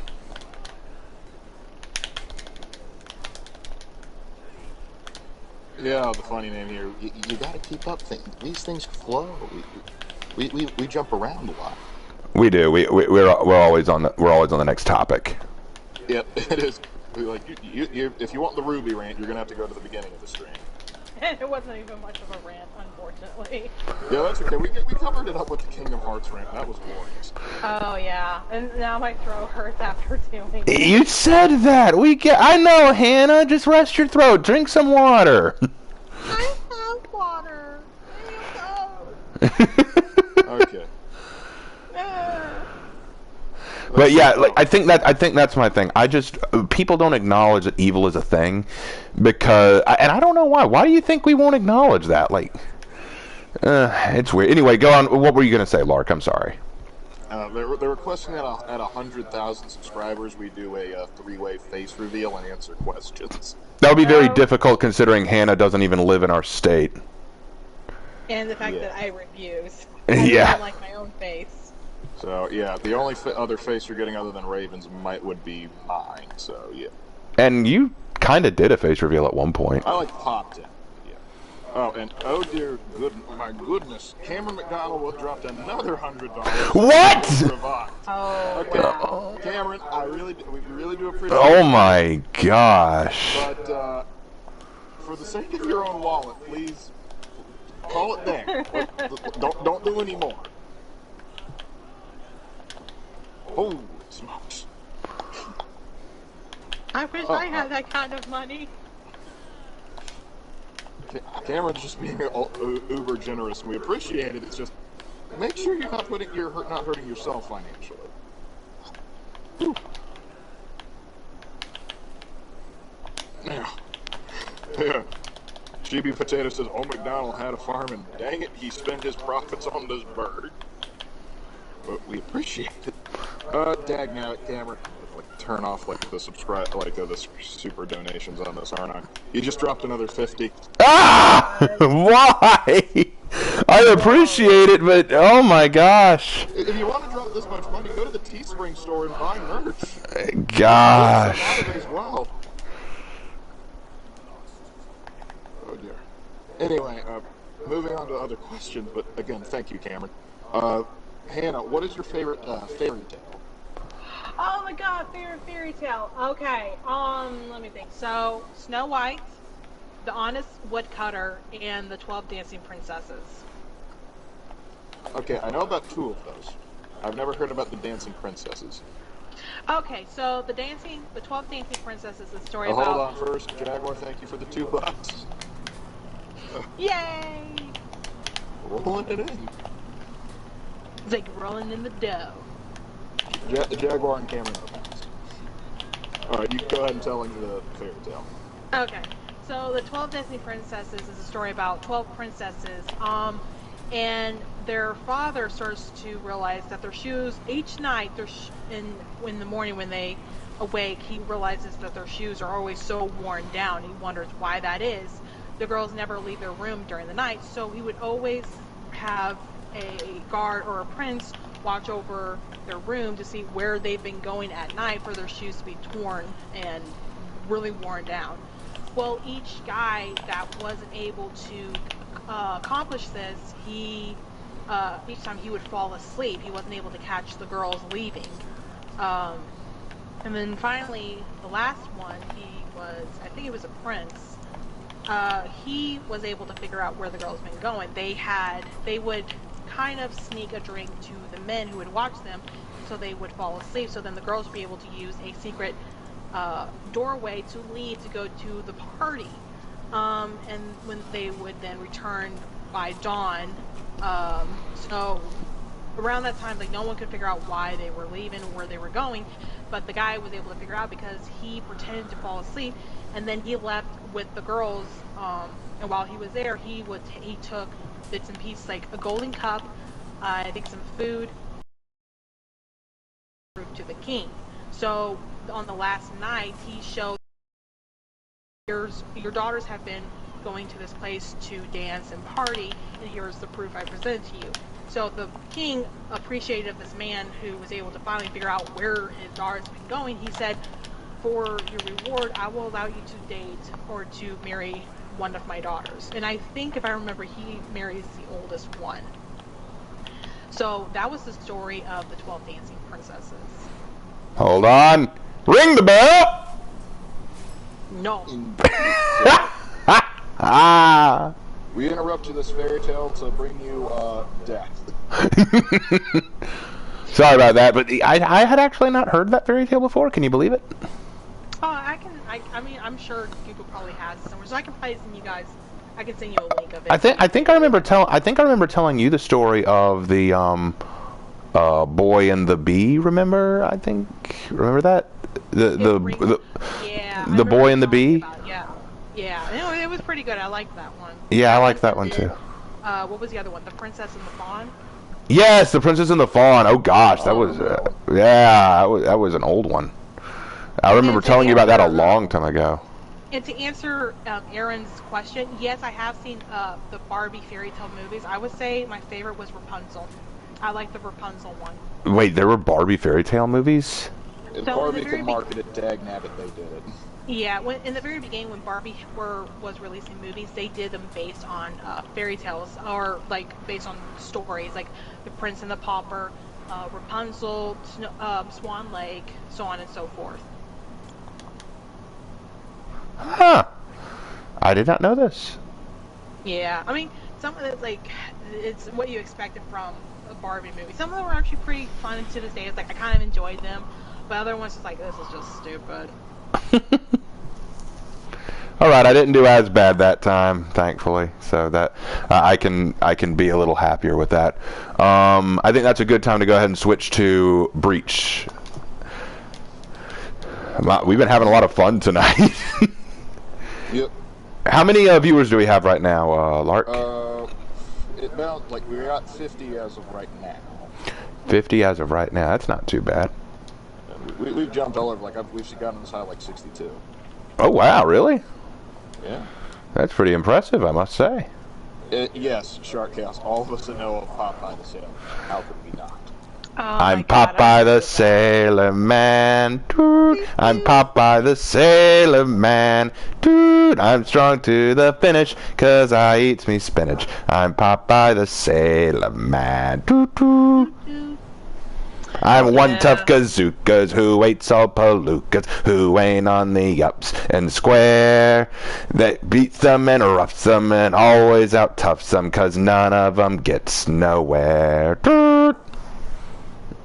Yeah, I know the rest of that song. Guys Rockin' asks, Hannah, what do you think of the DCAU/Bruce Timm art style? I've never seen it, but I could probably Google it to give you my opinion on it. What was it? Bruce Timm? Bruce Timm with 2 M's. Okay. Bruce Timm art. He says, Geist himself says his problem with it is it looks like all of the characters skipped leg day. Maybe they did, you don't know. So like his style is actually kind of very similar to Batman animated, the original animated adventures. Oh my god, I remember this style. I miss this style. I miss this cartoon. I wish they'd bring it back. Same. Yes, Hi, Gracie. I agree, Gracie.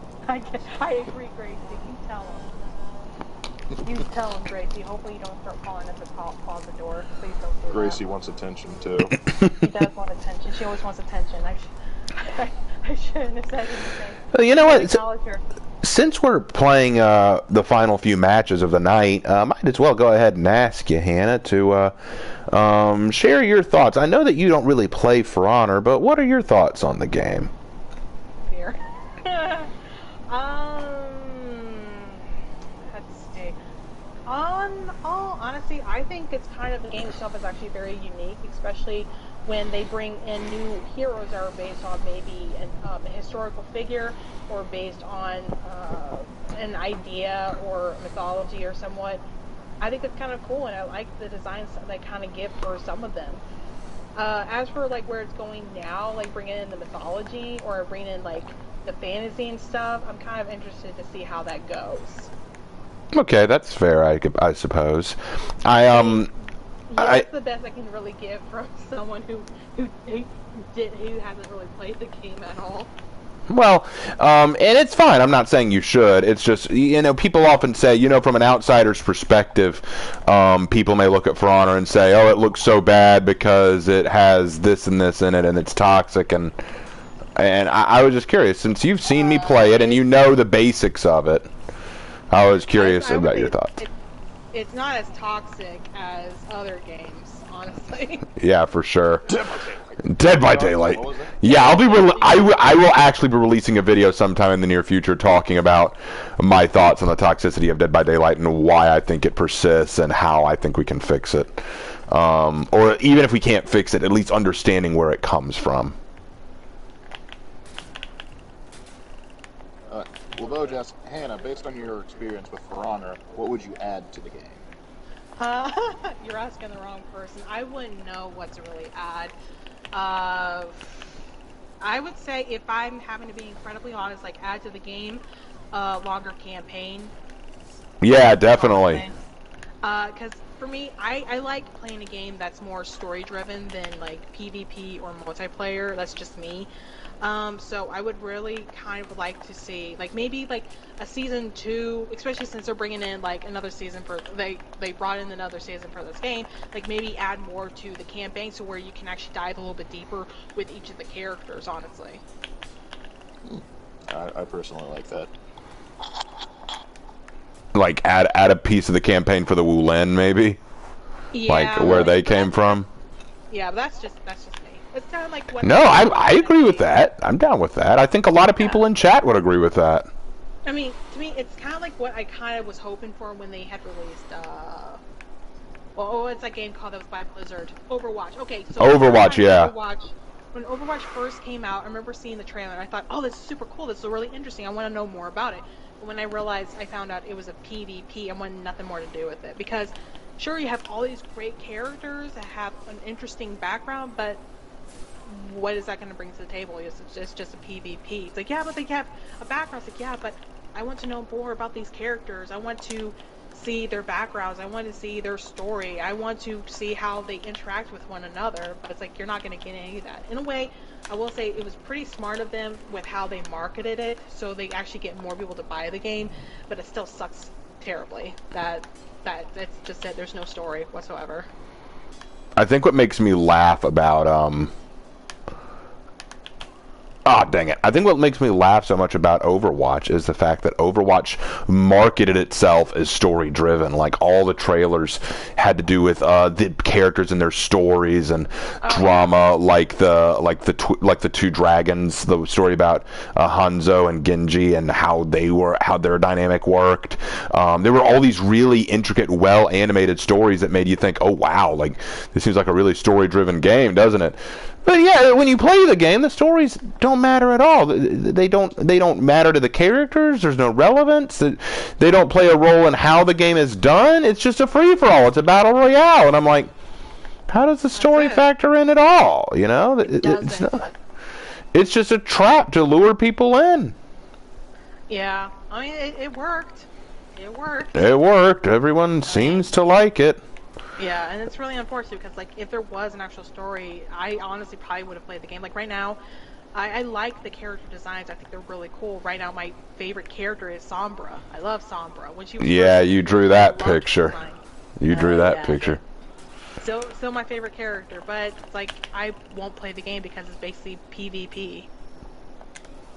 And I don't like PvP, especially with like how toxic it is. Like if you think For Honor was toxic, you should see Overwatch. Holy crap! Yeah, I know there's some salt there. Oh yeah, salt. Salt. Very salty. So much salt that could cover the ocean. So much salt it could fill a saltine box. Exactly. Oh, and Raven, they want to know if you're going to be excited to play the Assassin's Creed Rift event. Yes, yes. So the Assassin's Creed event is coming back. Trust me, I will make some content about that. We will talk about Assassin's Creed and For Honor. That'll actually be a good time for us to start bringing back our Assassin's Creed content, bro. All right. I mean, I think that would be a good time. Well, but that does beg the question, and we won't really talk about it much here because with Hannah here, we want to focus it on Hannah's participation. But at some point, we are going to have to talk to the audience about how do you want us to approach the Assassin's Creed content. Do you want us to do like a tier list of the games? Do you want us to break down the good and bad of each game? Do you want us to do like what we did before and try to just really talk them out and what we liked and didn't like? Because here's the thing, the reason we put aside the Assassin's Creed graded series is because most of the audience wasn't really all that interested. And let's face it, y'all aren't as interested in my Dead by Daylight content, y'all aren't as interested in my writing content. Most of what y'all are interested in is For Honor, which is great. I have no problem with that, but it gets difficult when people say, oh, will you talk about Assassin's Creed? Why? Will you talk about Dead by Daylight? Why? Will you watch it? No, but we still want you to talk about it. Do you? There's people that are like our regulars, like, oh no, we want to hear you talk about it. But there's a lot of people that just sort of peek by the channel like For Honor content. All right, I'll head back out until. That's true. That's true too. Yeah, because we kind of do owe like the dedicated the people that pop in every day. Like, yeah, if they're asking for it, we can probably scrape some time together. Yeah. Oh, there's a lot of people that are sort of confused on what the Assassin's Creed event is. Okay, so Assassin's Creed. Next week on the 28th, For Honor is going to be doing a crossover with Assassin's Creed. Basically, that means that we're going to get a unique Hidden Blade execution. We're going to get a new mythic. We're going to get a mythic outfit. We're going to get some battle outfits. We're going to get a new signature, a new emote, probably 2 of them. All the characters are going to have the opportunity to get some exclusive weapon designs, a new ornament, and there's going to be a new game mode. A temporary game mode. Think of it like a Dominion, only the catch is you have to take over Zone B, and the first team to take over Zone B will unlock a hero in either Zone C or Zone B. And that hero will either be Ezio Auditore or Cesare Borgia. And your team is going to have to kill your specific one. So if you're on blue team, I guess, if you're on the team that is, I guess, closest to Zone A, your enemy will be Cesare, and you're going to run all the way to the other end and try to kill Cesare because that'll get you the most points. But he has a Highlander-style moveset, and most of his attacks are unblockable. Think of him as a breach commander, only he looks like Cesare. Same thing goes for the other team. You will have to try to kill Ezio. Same thing. And by killing them, you get points to win the match. Hooray! Yep, pretty good. And hold on, this is like we've already talked about this. You probably just weren't there for that stream. We wouldn't mind a larger For Honor, like because you saw like what if you had a 40 player? For Honor, yeah. Maybe 20. And we're not saying that'd be a bad idea, but we think like mechanically, like I don't think the For Honor game could actually handle it. The servers I think would explode. Because keep in mind, this isn't just like them checking like where bullets go, and like where like it's like all the different moves. That like imagine trying to code all the like oh fights all going on at once. The sword went in the wrong spot. Yeah, but not that we wouldn't love to see it. Not that I wouldn't love to see it. this one's, they're asking, the next lamentation. There's going to be a little lamentation about the Hyuga clan from Naruto. That's sort of going to be a little, sort of like a calm between the storm, where it won't be as long as a normal one, just because I'm going to get that little rant out of the way, and then we're going to move on. But the next full-fledged one will be the Vampire clan from Skyward. And it'll be fun. Oh, I'm enjoying myself. Alright. Oh, when's the Naruto rant, Raven? I want to do it so bad. I really do want to rant about how bad Naruto is. But I haven't watched it in so long, I'm sure I'll get some stuff wrong. Well, you and I are going to have to do research for the Hyuga clan, so we might as well just pick it up from there and just... Oh, we might have to bring back the drinking game for Believe It. Oh, God. Believe it! Believe it! Actually, so since we got to your Hannah, what's your opinion on Naruto? Naruto. What was that, Hannah? Didn't watch it. Don't care to watch.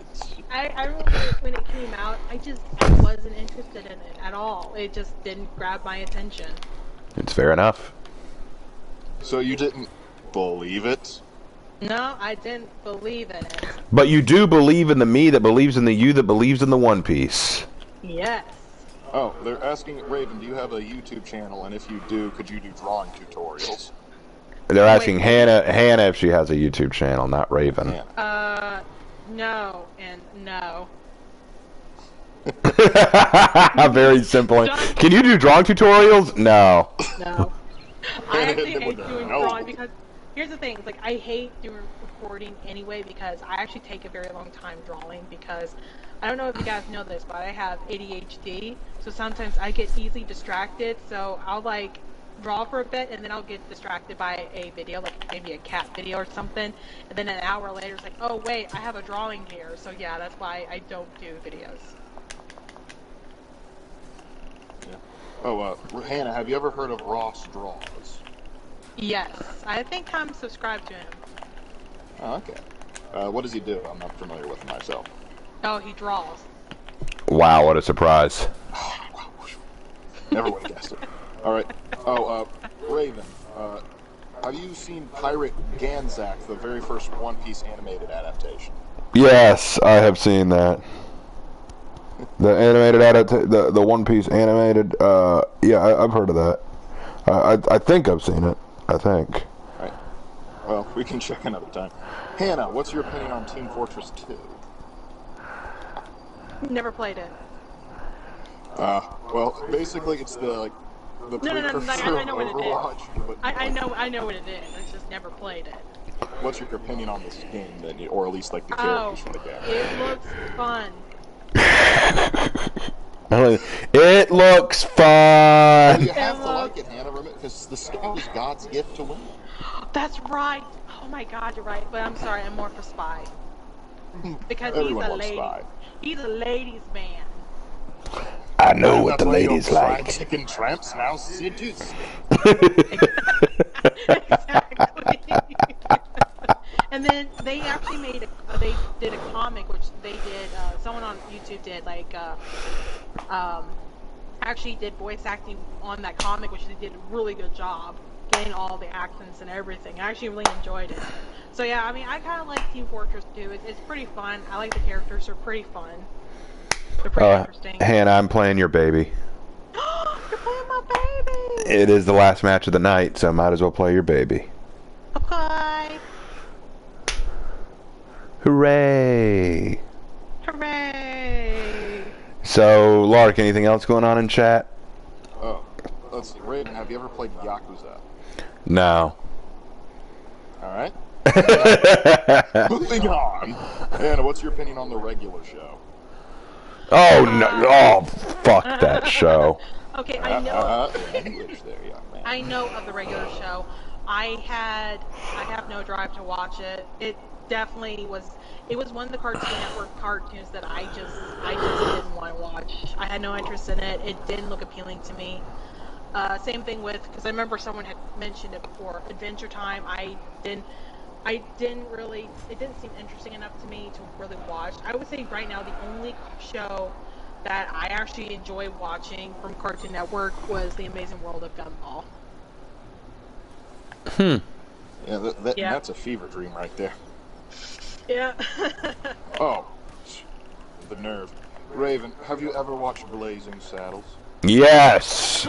I feel it is movie ever. I feel it is required for all people to watch that movie at some point. Yes. That is like a peak comedy right there. That's one of the best movies ever. Yes. I just love, like, probably my favorite scene of that whole movie is just when Sheriff Bart rolls into town and they all point their guns up and he points the gun at himself. Nobody move or he gets it. As soon as he finally gets back to the sheriff's office, like, oh man, you are so talented. They are so dumb. And then of course when Gene Wilder says that he used to be the best shot in the West, I'm like, really, you're the kid? And he's like, yeah. He's like, look at my hand, raises it solid as a rock. Yeah, but I shoot with this one, raises its wiggling ground. But you gotta understand, these are common, clay of the earth people. You know, morons. Then Dad's favorite line: Mongo only pawn in game of life. What I love is that Mongo is an actual NFL player that just happened to like be walking by the set. And just, Wait, like, really? talked. Yes. He was like an actual NFL player that just like he was like a pro athlete that kept walking by, started chatting with the cast and crew, and they said, "You want to be in?" And he said, "Like, yeah." And he just got a larger role over time. Oh my god, that's awesome. And I love just like Mongo's in town. All right. Oh, don't take your gun. Going shooting only make him mad. Like, And you're like, what? and they take him out.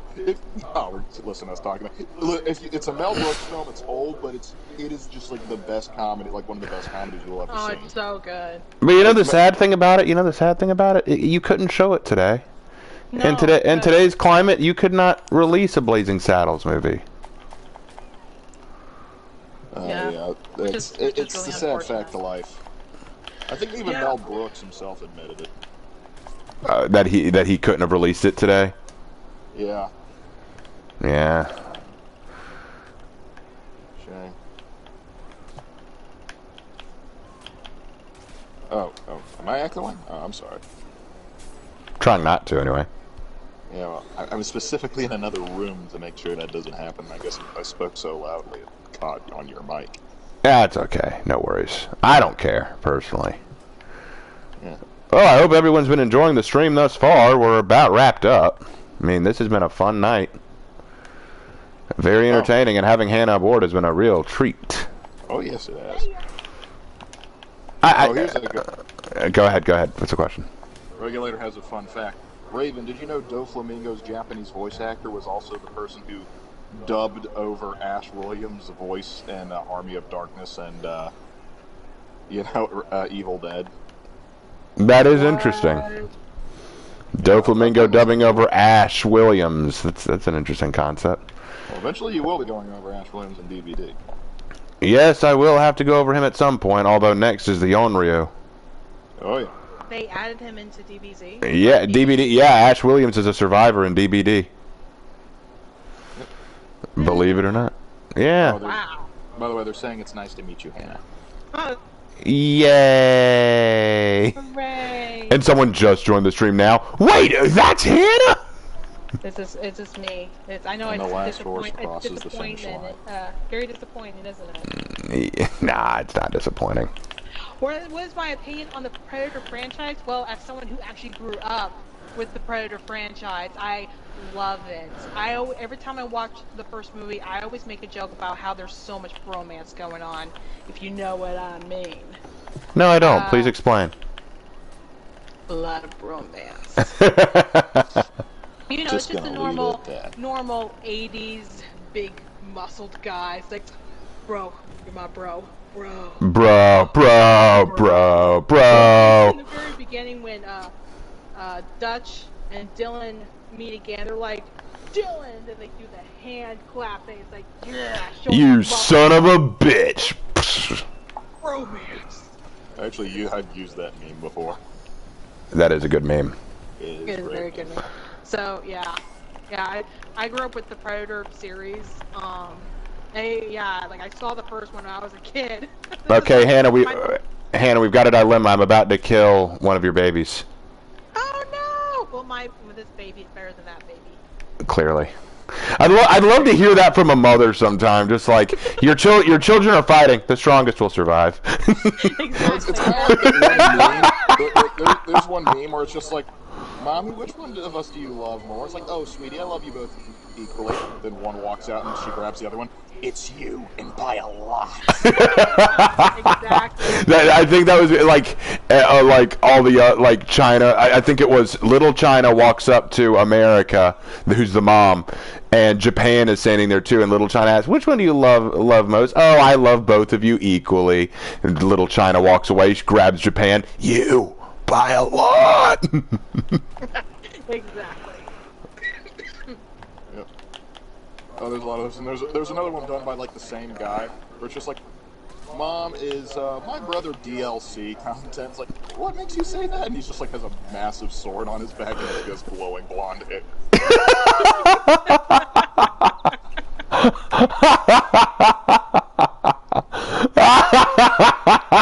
You could argue that any younger sibling is a DLC. They're not satisfied with the current product. Download this new product. Guys, I remember like Mom had for me. Yes, she did. Because I was such a little bastard growing up. No, that's not true. Mom got No, that's not what I meant. It was. the way they described the conversation.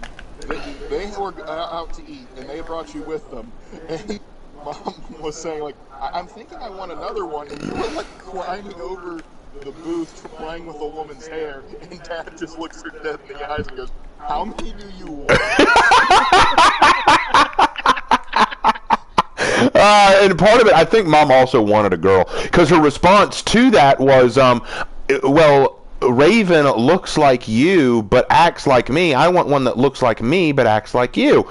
And she kind of sort of got that, because Lark, you do look more like our grandfather on our mother's side, but you do have Dad's disposition, which I think was kind of what she was looking for. But I think even when she was having me, I think she really did want a little girl, because Mom grew up in a house full of girls, so I think she was kind of wanting that. It's not that she doesn't love us, not at all, but it's the idea that she, because remember, she even said that had I been born a girl, she had a female name picked out. She was like, I'm ready to have a girl, you know, and then they found out, no, it's actually a boy. Like, oh, well, we've got a boy named too. And then after that, she's like, okay, now I really want that girl. The first one was a dud, but we really want that girl. And then had you, like, damn. She actually admitted, like, later on that like she's actually very relieved she only had to deal with 2 boys. Yeah, because I think she realized later, well, it was because she worked as a leave clerk at our elementary school, and so she saw, like, the way, like, daughters had to be taken care of. She's like, I lucked out. For sure. Hannah up in here like, hey. Wait a minute. Hey, you know, I knew where I stood in the pecking order, so it's like I had to be happy with what I got. Well, the thing, Hannah, you and I have talked a lot about the nature of being a male in today's society, and you even said that you feel bad for men in today's society. So you know what it's like. You know what we're dealing with. Yeah. So like it's one of those things. I don't think that it's here's the thing. Nothing against Mom or anyone else for what she said. Like I just think it's so funny. Oh, wait, does that mean Lark is DLC character? Yes. Yes, he is a DLC, the bigger and better version. Actually, no, you're still taller. It's still okay, better then. Not the bigger, just the better version. It depends on what we're doing. You still got me in quite a few things, actually. You've got me in most everything else, bro. Yeah, not that I've been keeping count. Like, someone's got to keep score around here. Oh, get away from... Oh, God! Yep. It's like, wait, this you has guys been didn't have asked a couple times. But, Hannah, I guess this also goes for you, Raven. I'm unfamiliar with it. What are your thoughts on the Owl House series? I've heard of it, but I haven't watched it. Me neither. I've never watched it. Yeah, from what I understand, it is in fact a structure in which owls are residents. That's all. Based on the name alone, that's what I'm going to guess. It is a structure in which owls reside. Yeah, that's my guess. I know that's not it, but it's funnier to me that way.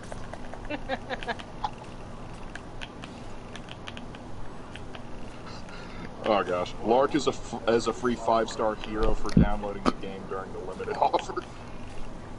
Yeah, let's look at it that way. So it's like Aloy from Genshin Impact being downloaded on PlayStation. Oh gosh, I have not touched Genshin Impact in forever. I need to get back on it. I like my Breath of the Waifu game. Okay, that is the perfect way to look at it. That is what it is, though. It is. It is Right Breath now, of the Waifu. On the game, the people I have on my team is Rosaria, which she will always be my waifu. The icy woman, she'll always be my waifu. For sure. Xiao, who I just got Xiao, my very first 5-star character. I was so happy to finally get him. I got him, and then I just got Bennett. And Bennett is accident prone, but I'll keep him for now. You know, the funny thing is, it's been so long since I've touched Genshin Impact, I don't even remember the names of the characters I have. I just remember what they look like. I know you like Lisa. I figured. Yes, I remember Lisa. She's the one who looks like a witch, right? Yes. Yes, I remember her. I like her. Yeah, I think like when you first started, I even told you like you're definitely gonna like Lisa, and then you got freaking Diluc. I was like, are you kidding me? I didn't ask for it. I know, but still, it's like, hey, I got Diluc. It's like, you son of a bitch. They're talking about Genshin Impact, Laboge. They're wondering what they kind of lost for a second. Like, wait, what? Like they got lost so in the waifu because too much waifu will ruin your waifu. I feel so sad right now. I died before I could get the Guardian thing, and they got it instead of me, and now I'm really sad. The last Skyrender is correct. It's not Genshin Impact. It's The Legend of Waluigi Breath of the Wild. I'm sorry, Breath of the Wild. Breath of the Wild. There we go. Wah. Alright. Let's see. Hannah, your thoughts on the JoJo anime? So, I only watched part 1 and 2. I tried to watch part 3, but it just got really too weird for me. So, I prefer part 1 and 2, honestly. Yeah, that's fair. I've only seen like part 1, and I haven't watched it past because I love the main character too much, and now that he's dead, I'm like, no. Yeah, and I think the creator is retconning on part 1 now. And also, I don't agree with the fact that Dio beat Alucard in Death Battle. So yeah, no, I refuse that. That was so messed up. They even mentions like Dio's not even an actual legit vampire. Yeah, I do not like Dio. I don't even like Dio that much anyway. I like him for the memes. Yeah, but can you really say that you really like a character if you only like him for his meme potential? Well, there is something to him. Not to mention the fact that in the English dub, he's voiced by Frankie. Yeah, he is voiced by Frankie. I forget the actual guy's name, but Patrick voice Sates. just makes it so much fun. It's Lark. It's Patrick Sates. Patrick Sates, that's right. Yeah, for those who don't know, Patrick Sates also voiced the Berserker from the campaign. Yeah, he did. He did actually. He voiced the Berserker in the campaign from For Honor. Yeah. Yeah, I was like, I've seen you collect scalps. That's different. It's like you thought it was gonna. We'll just wait for your signal then. Yeah. Yeah. Oh. And he voiced and. Go ahead. Here's Sorry. something that both of you will like. They want to know what's both of your favorite Hellsing Ultimate Abridged jokes. Okay, first before we tell that, it's time to make something clear about Hellsing Ultimate Abridged.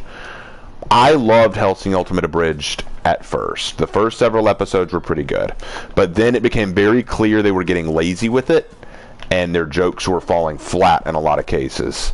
Dragon Ball Z Abridged, I still love. I still think it's hilarious. But Hellsing Ultimate Abridged, I think, really fell apart, and I think what really killed it for me was when Alucard re-enters the scene from the ship, right? It was super cool, super funny, and super badass, especially with "You Better Get Ready to Die" playing, which I thought was peak funny. But then, after he supposedly dies at the hands of Alexander Anderson and goes to meet God, And God says, I forgive you. And then Alucard has this huge atheist rant. Literally, he just has this rant about atheism and about how we don't need a God, how God is overrated, blah, blah, blah, blah, blah, about how God isn't perfect and shit like that. And I'm like, why are you adding this? Why is this at all relevant? Why is this important? This is taking away from the actual scene and the actual importance behind it. It showed that it wasn't about Anderson forgiving Jesus, not forgiving Jesus, forgiving Alucard. It was about Anderson using the power of God to destroy something evil and demonic. And unfortunately, when it came to a monster of God versus a monster of hell, Alucard just proved to have more experience than the newly born monster of God that was Anderson. Plus, it showed a bit of Alucard's goodness, because he was going to die until Sarah's Victoria ran in and tried to save him. And in his altruistic action to try to save Saris from Anderson, his good overcame for a moment to spare him and to defeat Anderson. And then when he defeats Anderson, he's overcome with grief because he sees so much of himself in Anderson. Just like Anderson, he too gave up his humanity because he so that he could become stronger. And he is mortified and so hurt that someone else would take the path he does. And it's this very touching scene where Anderson acknowledges Alucard and says, "Dude, don't cry for me, man. You're a monster. You've won. You did. I'm gonna play one more match because I'm on a roll. You did good. You like you and I were great nemesis. It was quite the fight between us, you know. And one day you're gonna die, and you keep laughing, man, because I beat you to it." It became this really meaningful moment, and they shat on it. There are moments where the Team 4-star group can really take a scene that really didn't have much to it and make it bigger. Like I think in the Dragon Ball Z Abridged, when Kami and Piccolo were deciding to fuse, they actually had a meaningful moment there that was not in the original series, where Kami is hesitant to do it because Kami says, "I don't want to fuse with my evil half again." Because you got to realize what you're asking me to do. You're asking me to basically give up who I am. You're asking me to give up my individuality just so that we can beat a bad guy. Like, I don't want that. I don't want to fuse with someone else so that I lose who I am. That was actually a meaningful discussion. They took something that was something very bland, very meek, and made it even better. There were moments where, genuinely, I think that Android 16's talk to Gohan was stronger in this one. Because not only does he say Gohan needs to let it go to save the world, he points out, Gohan, you're being a weak little pussy. He says, Gohan, you need to grow up. I liked those moments. They were strong moments. But in this one, it's like, they took a moment that was supposed to be really in-depth for Anderson and Alucard, and shat on it by having it be an anti-God rant. And I said, no, screw it. And you know what? And here's what I hate about that.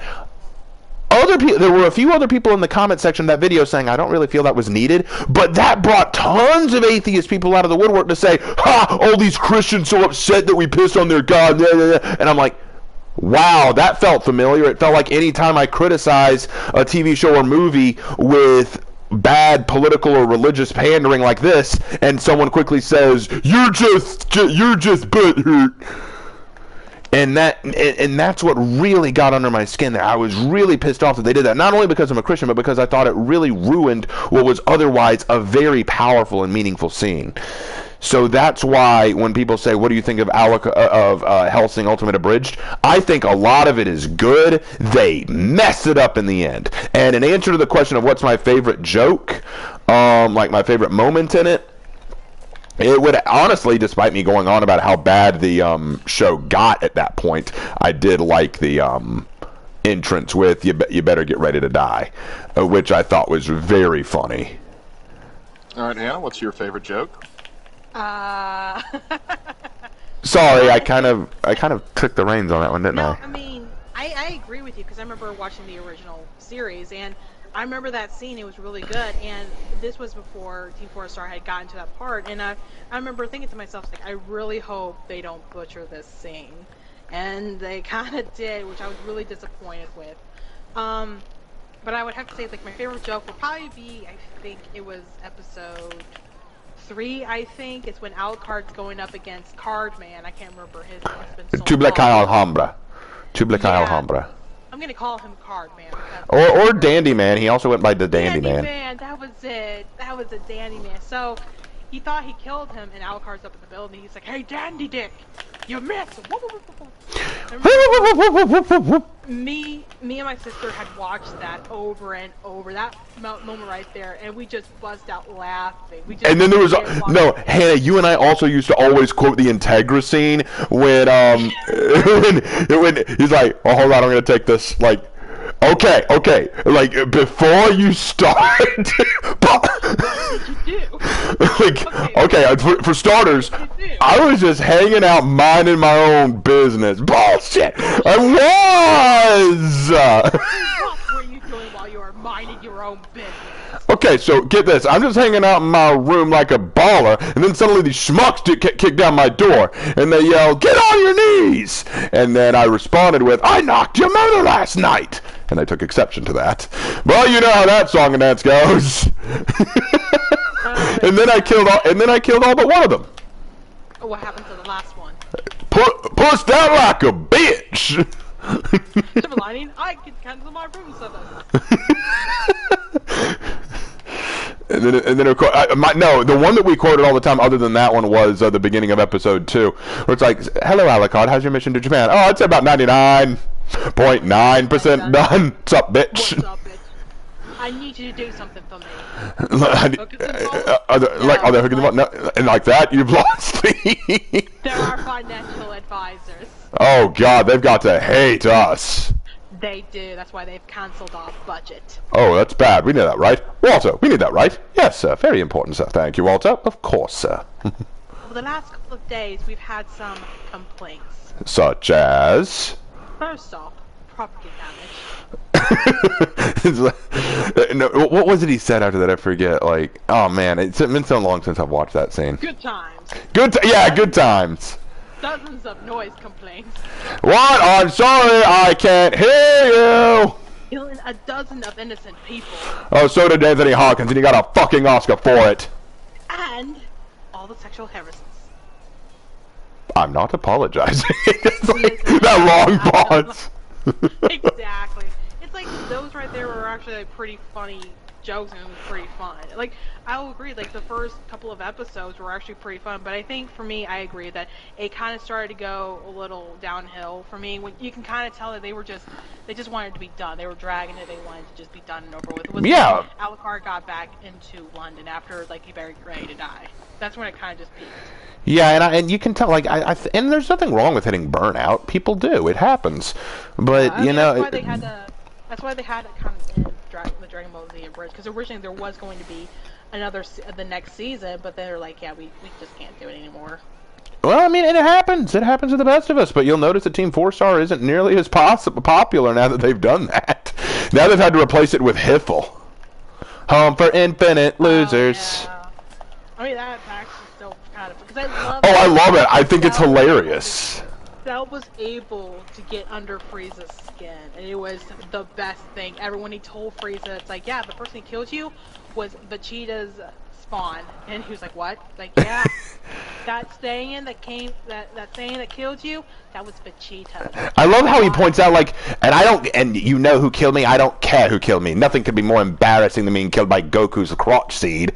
It's like, oh, what about Vegeta's teen crotch seed? Oh, I suppose that would be... No. It's like, who did you think that time traveler from the future was?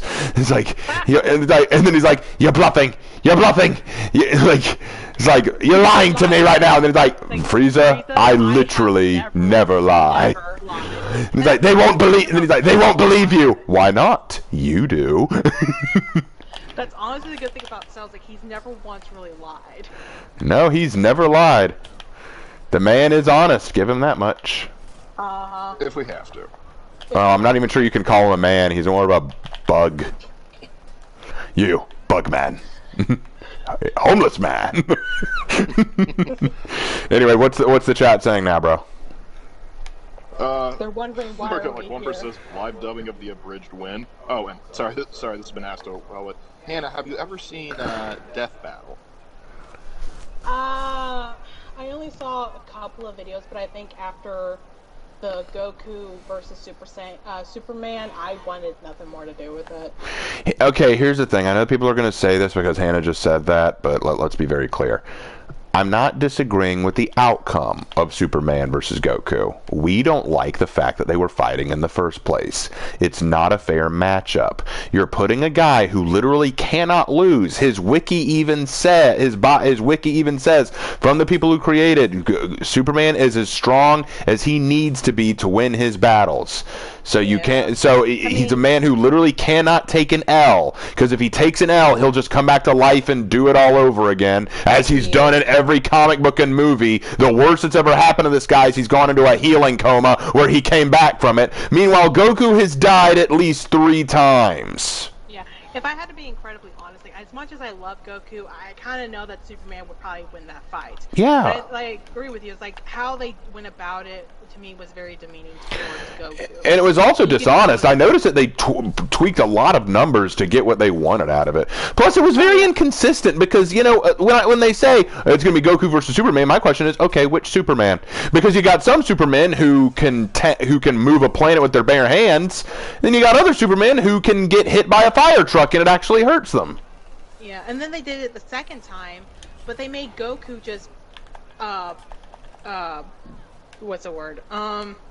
Like, just wanting to just battle him, just not power hungry, but you get what I'm meaning. But it's like, Goku would actually would make this a bit more, like, just fun, very playful. I mean, sure, he would be excited to fight off against Superman, but he would be very sportsman about it. I also found it interesting that in the animation of the battle, they had it where Superman comes across kryptonite and it weakens him, and then Goku blows it up so that they can have a fair fight. And they're saying that it was part of Goku's personality that he would do that. Except they say constantly in Death Battle that we're throwing out any peaceful inclinations or anything like that characters have to make this a true death battle where the two are trying to kill each other. So why would Goku get rid of that opportunity? Yeah, they should have said, they should have taken that out, because it's very inconsistent. They do that all the time, and that's why I don't always trust what they say. I usually just feel like they'll just pick the one that they think audiences will like more. I know that's not always the case, but I feel that's a pretty good frame of reference. Yeah. But yeah, so that was my answer on that question. So tell me, bro, how many have started yelling at us on chat? I've started doing Too what? many. Yelling at us on chat. Too many. No, not too many, honestly. Not too many, but some. So. Oh, Hannah, your thoughts on the Doom series? I like Doom. There you go. I like it. I love the soundtrack.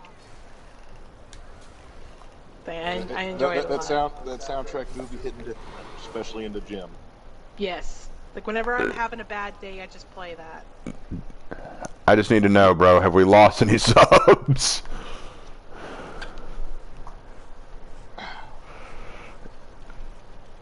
One, 2, 8. Oh, I like this. I say Goku 1 because he's nowhere as remade as the Cretan. Yes, that is so true.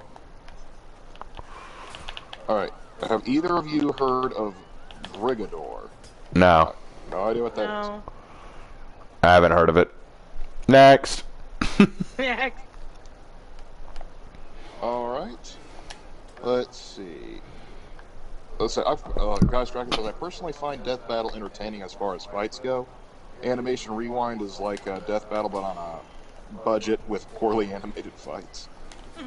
Okay. Raven, how's your projects coming along?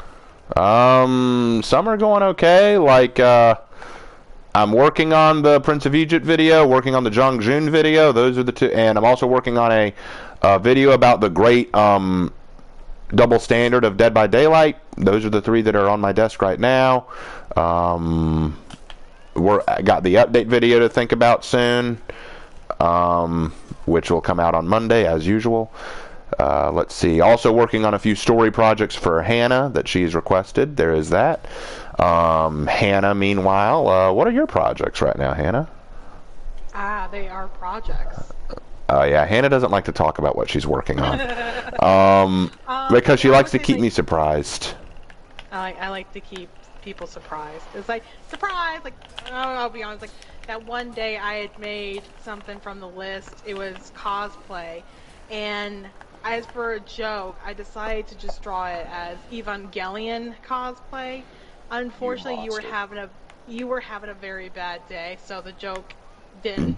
Well, Very well. I think it would have been. I think I would have found it funnier if I wasn't so miserable that day. But Hannah knows I can't stand Evangelion, and I don't even care for the show because it sucked having to look through all the references and like you said, I don't care for the show. I actually hate the opening song. Hate it because it's been played over too much. Which is ironic because according to Rio, she said that that's the only reason it's even liked in Japan is because of that opening song. What? Yeah, most people in Japan, according to her, don't really like the show that much. They just like the opening song a whole lot. But wait, don't they have a museum that's all about it and whatnot? I don't know. That's just what she told me. She may not know as much about it as. I mean, it's fine. It's not a big deal, but it's just something that I think is hilarious. Hannah, your thoughts on the Godzilla franchise? I've seen the very first Godzilla movie, the American version and the Japanese version. I honestly like the Japanese version a lot more than the American version. Because you could really tell like the American version was like they cut out a lot of stuff, and they had to Americanize it, so it wasn't that good. Localization. Yeah, I know. And then the other one I saw was the one that had Matthew, I think his name Matthew Broderick. Yes. That's a lot of fish. That's a lot of fish. That was the very first Godzilla movie I ever saw. As a kid, I thought it was like super cool, but as I got older and I watched it, I was like, it was. Meh. So I haven't watched the newer ones at all. They look pretty cool, but I mean, it's cool. I like Godzilla. Honestly, I like him. I like the monster itself. That's about it. That's my thoughts on the Godzilla franchise. Well, we're about to wrap things up. We're going through the typical cleaning up the character stuff and editing what's needed. So while I do this, Hannah, are there any characters in For Honor that you particularly like besides Peacekeeper? Because you said that you like her design, but this is the Peacekeeper that I use. You actually helped me in finalizing her design. Do you like her? Yes. I like the crown and stuff. I think it's kind of cute. Yes, you like the crown and stuff. It is very cute. Yes. Absolutely. I'm glad that you like that. I'm glad you like Peacekeeper. Are there any others that you like the design for? I like Black Prior. Okay, we'll go to them in just a second. Let's finish this up because getting all these editing done. So many symbols. There we go. Let's go over to Black Prior. Deborah, as it were. There she is. All right. Hannah, what are your thoughts on with knighting in video games or IRL? What? It was a question on chat. I'm not sure if like things are spelled correctly. I think he meant white 19. I think. White knight. Oh, white knighting. Oh. Yeah. What are your thoughts on white? What are your thoughts on the video game White Knights? I don't think I've ever heard of the game. No, it's not a game. It's when guys white knight when playing a video game. Like, basically, let's say that there's a guy and he's playing a video game and there's a woman in the video game. He tries to let her win or stick up for her, like trying to be her white knight. Simps. Like, basically simping for women in video games. Oh, I mean, in all honesty, in some cases, it can be a little demeaning because it feels like he's wanting something out of it, honestly. Yeah, that's essentially what it is. Yeah. Yeah, so honestly, it's a little bit demeaning. Like with you, when you helped me with Neo 2, I was actually very grateful because like you actually were genuinely wanting to help me. But like with White Knighting, yeah, it's a little bit, it's really demeaning, honestly. Well, a white knight in video gaming doesn't even need to help you with a video game. A white knight is often someone who respects all women, man, kind of person. I think a good way to think of it is let's say that we were playing For Honor together, right? And someone found out that you were a girl in the game. They would quickly start deliberately protecting you or harassing their teammates for killing you in game because they're trying to. Well, it's like when you came down to visit, you were playing Rainbow Six Siege. Oh yes, yes. Tell the story. Tell the story. And I can't. Like, you actually killed someone. It was one of your teammates by accident, and I had the mic, and I was like, "Hey, whoever so and so was, I'm really sorry. I didn't mean to shoot you." And everyone was like super nice. Yeah, it was so weird. It was so weird. Oh, we just turned on our mic for like what? 3 seconds for you to step on and say that, because they were mad at me. They were getting real pissed off at me for team killing. So you stepped in and said, "Real sorry about that, guys." And they immediately thought I was a girl. So they're like, "Oh, let's be nice to him. Let's be nice." And they were even the rook even ran over and offered me the armor plates just to placate me. And I was like, "Oh my gosh, Hannah, you need to do that again."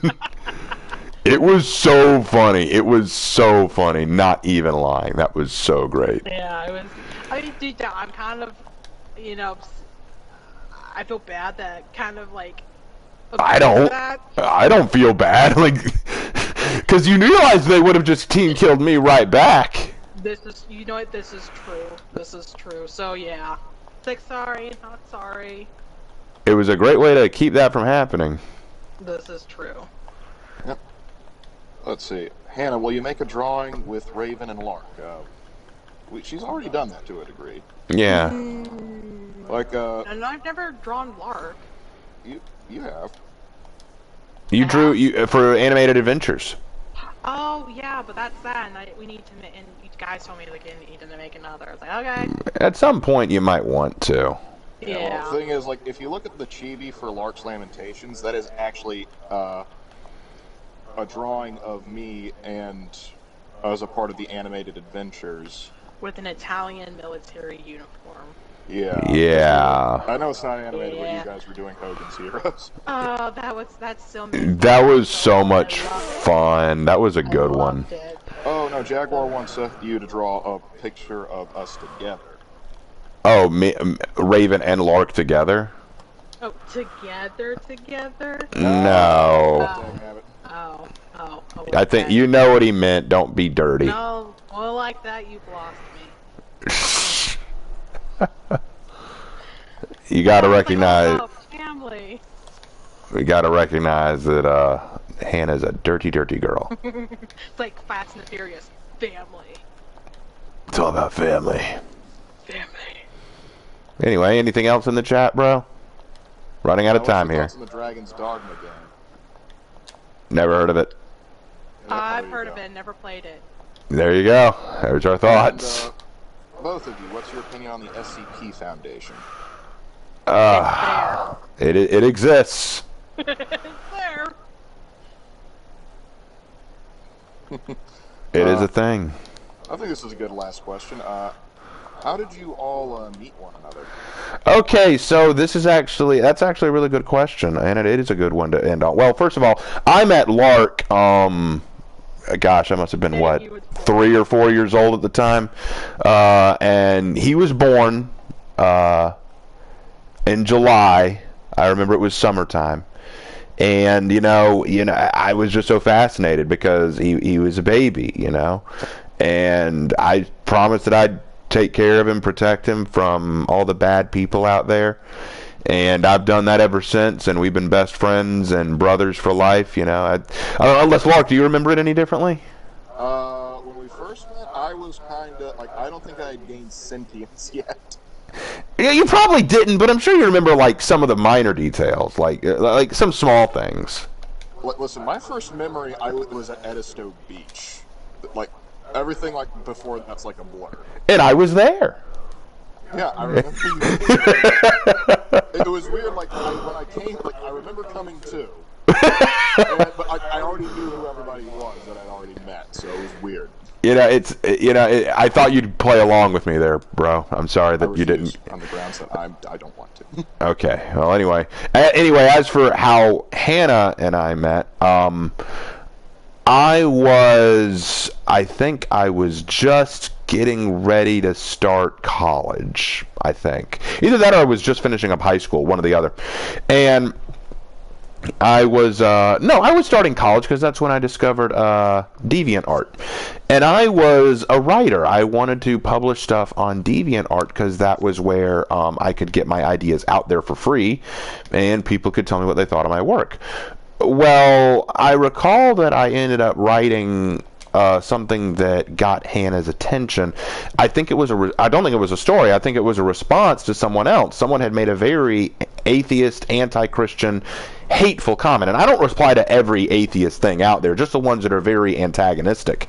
Like, and he challenged, if I remember right, the post challenged Christians to respond. So I did, and I got a ton of hate for it. But when Hannah discovered the post and she read my comment, she was, I believe you said that you were impressed by it, and you wanted to meet me and say, hey, I really liked what you posted. I thought it was very well done.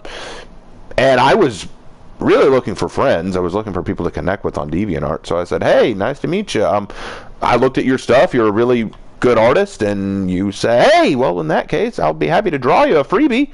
I always do that with my friends. And I said, okay, draw a freebie. It can be from one of my stories that I did. And I gave you the suggestion. You said, okay, give me some time. And I think about 2 weeks later, maybe, you sent me a message saying, hey, I finished it. Here it is. And I was real impressed. And after that, we kind of spoke here and there, but nothing really happened after that. But then one day, suddenly, I get a call from you. Just not a text, a call. And I thought, it was, what? Because it was Christmas Day. I was putting my new desk up. Yeah. And I was like, God, I am bored. I want someone to talk to. And you and I became friends through Skype. Right. And then I had sent you a message, but it was by accident because I meant to send it to someone else. But I was like, you know what? Screw it. I'm going to have someone to talk to. And the rest is history. Yeah, and so we just started talking from there, and we talked about writing, we talked about pictures, and it just kind of turned into a really fun back and forth conversation. We've been friends ever since, you often offered to draw things, but I felt really bad because I didn't have any money to pay you with, so I said, what can I write for you in return? And you would give small story suggestions, and I would write them, and you'd like them, and you'd draw. And it's just been kind of a give and take relationship in that manner, but we've always had a really good relationship with each other. We've always, sure, we have our arguments here and there, but we're best friends. There's no question about that. Yeah, I think that sums up how we've met and it's amazing that we've been friends for this long, because I don't have a lot of friends who I've known for this long. Maybe, like, I could probably count them on my hand, you know? Yeah, same here. Like, how long our friendship's been, it's like it's one of the longest I've ever had with anyone, honestly. So, it's really interesting. But in that case, Lark, any other questions, or should we wrap it up here? Maybe one more. You may want to defer it to a writing room. Okay. But it was kind of for both of you, since you both sometimes stuff with like creativity and writing and stuff. Okay. How would you deal with like a character that sort of has like multiple personalities fighting with each other? Okay, I'm not gonna answer that here. That is for a writing room, because that's going into characterization, and I save that for writing rooms as best I can, especially since Hannah's here. Wanted to kind of focus on her involvement, and this would be more of a question for me, I think.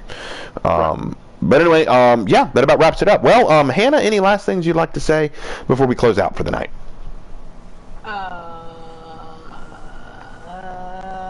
Happy Thursday, everyone.